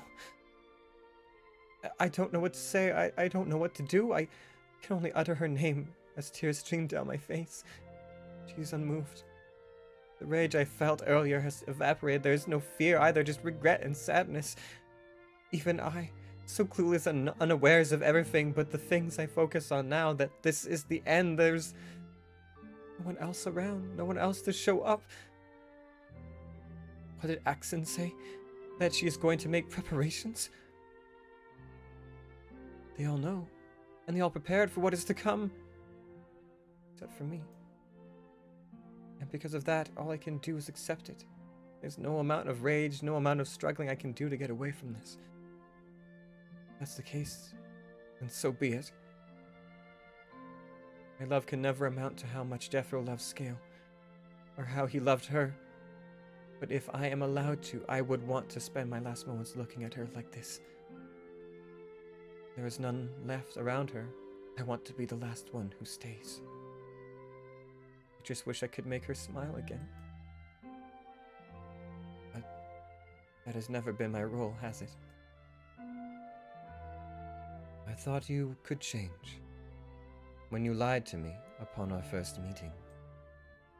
But this is not meant to be.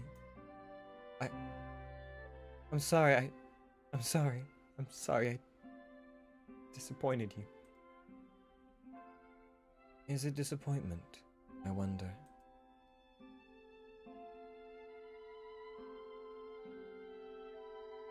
Something luminous begins to gather in her raised hand.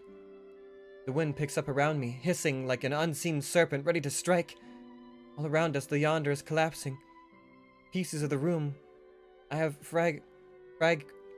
frequented pieces of rooms I have never have whirled around, out of control, evaporating into red moonlight.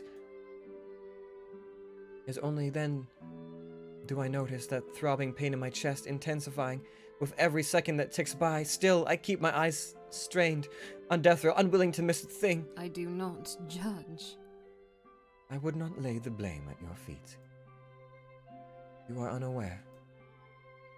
You were meant to be here, but not for this purpose. What could I have done? What that means? What would that mean anything now, if I tell you? It wouldn't change a thing, other than deepening my regret before my final moments. This is the end? Or this chapter, yes. What are you talking about? I made a promise, little one. Until the moon burns red and the stars all die, until darkness blacken the sky. As you can see, only one part of that promise is fulfilled. Deathriel. He hums again, a ghost of a smile on her lips. I'm sorry, little one, but this path is not meant for you. It is of nothing significant. If you follow it from the beginning to end, it will still have led you elsewhere. It might still have led you elsewhere. For even the very wise cannot see all ends. Deathriel, I love... Fare thee well, little one.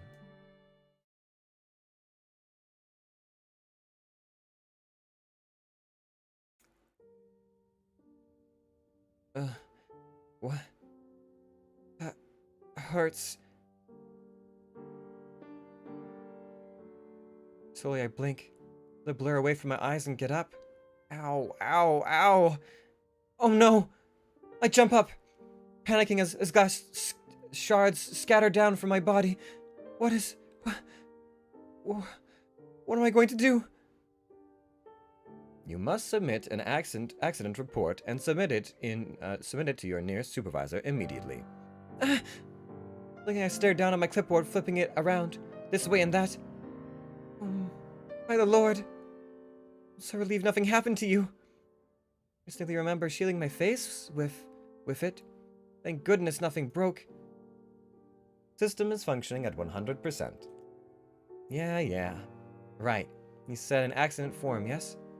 Correct. Forms.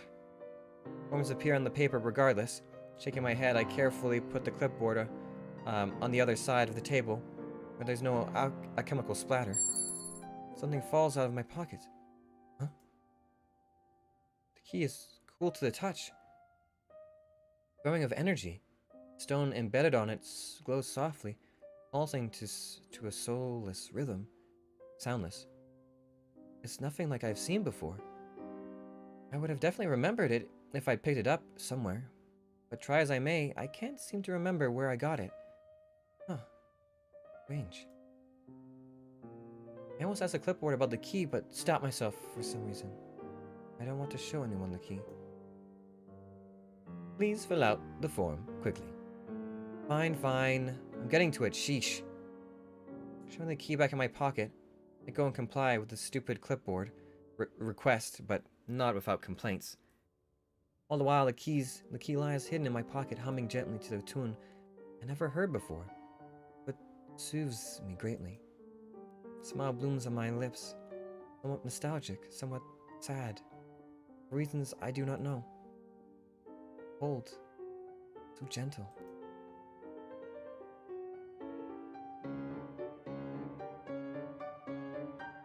Just end. Not good end, not bad end, just end.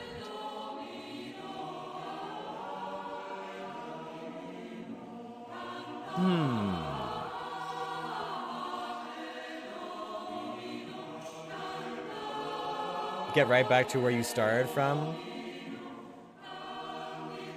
I mean, I guess that's nice. That was like one final mercy of Death Rule. She sent me back, wiped the memories, but left a small reminder, a small token, a little piece of her care. I loved it. And now the honor. I think I know how I can alter this. I think I might actually have to go either to Rubius or the lounge, and not the story, and not the memory thing. Try and alter my path a little bit.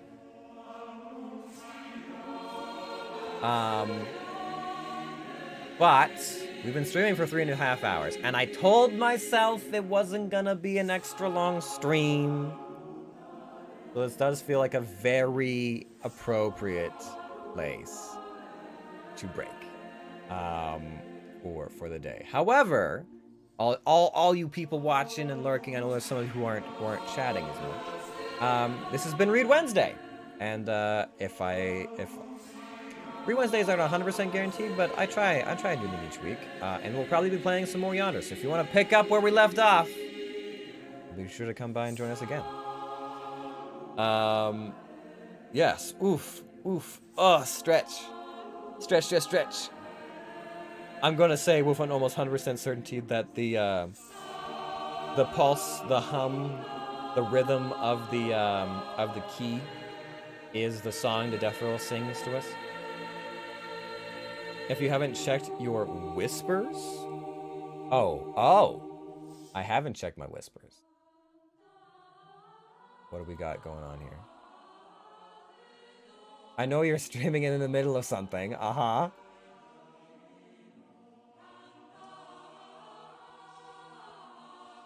When you can, I know Logan.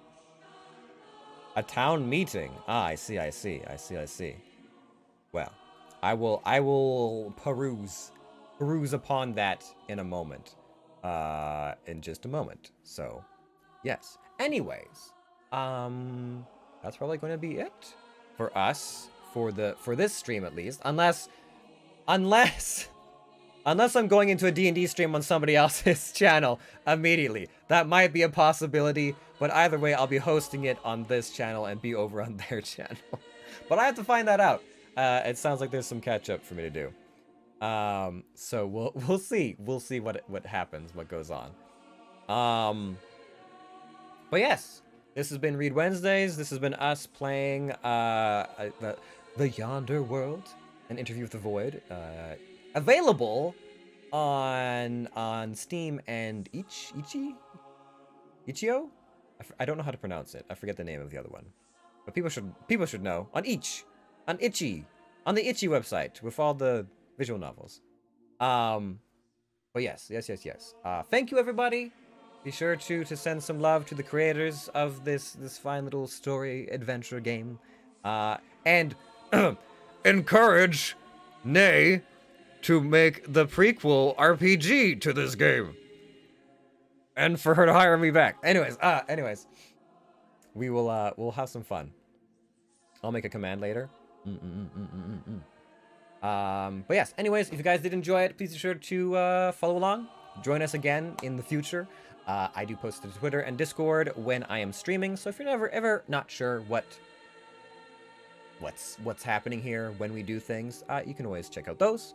And they're in the descriptions below. But otherwise, I hope you guys have a good rest of your afternoon, rest of your day, if I don't see you right away. And I'll be back on Friday for some more Gloomhaven for Friend Friday. And maybe we'll do some Fall Guys afterwards or something. Trying to mull out what's going to happen afterwards. Anyways, thank you, everybody. Have a good one, and I will see all of you in heaven, I guess. Huh. I'm not usually in such nice places. Usually much worse. Anyways, bye!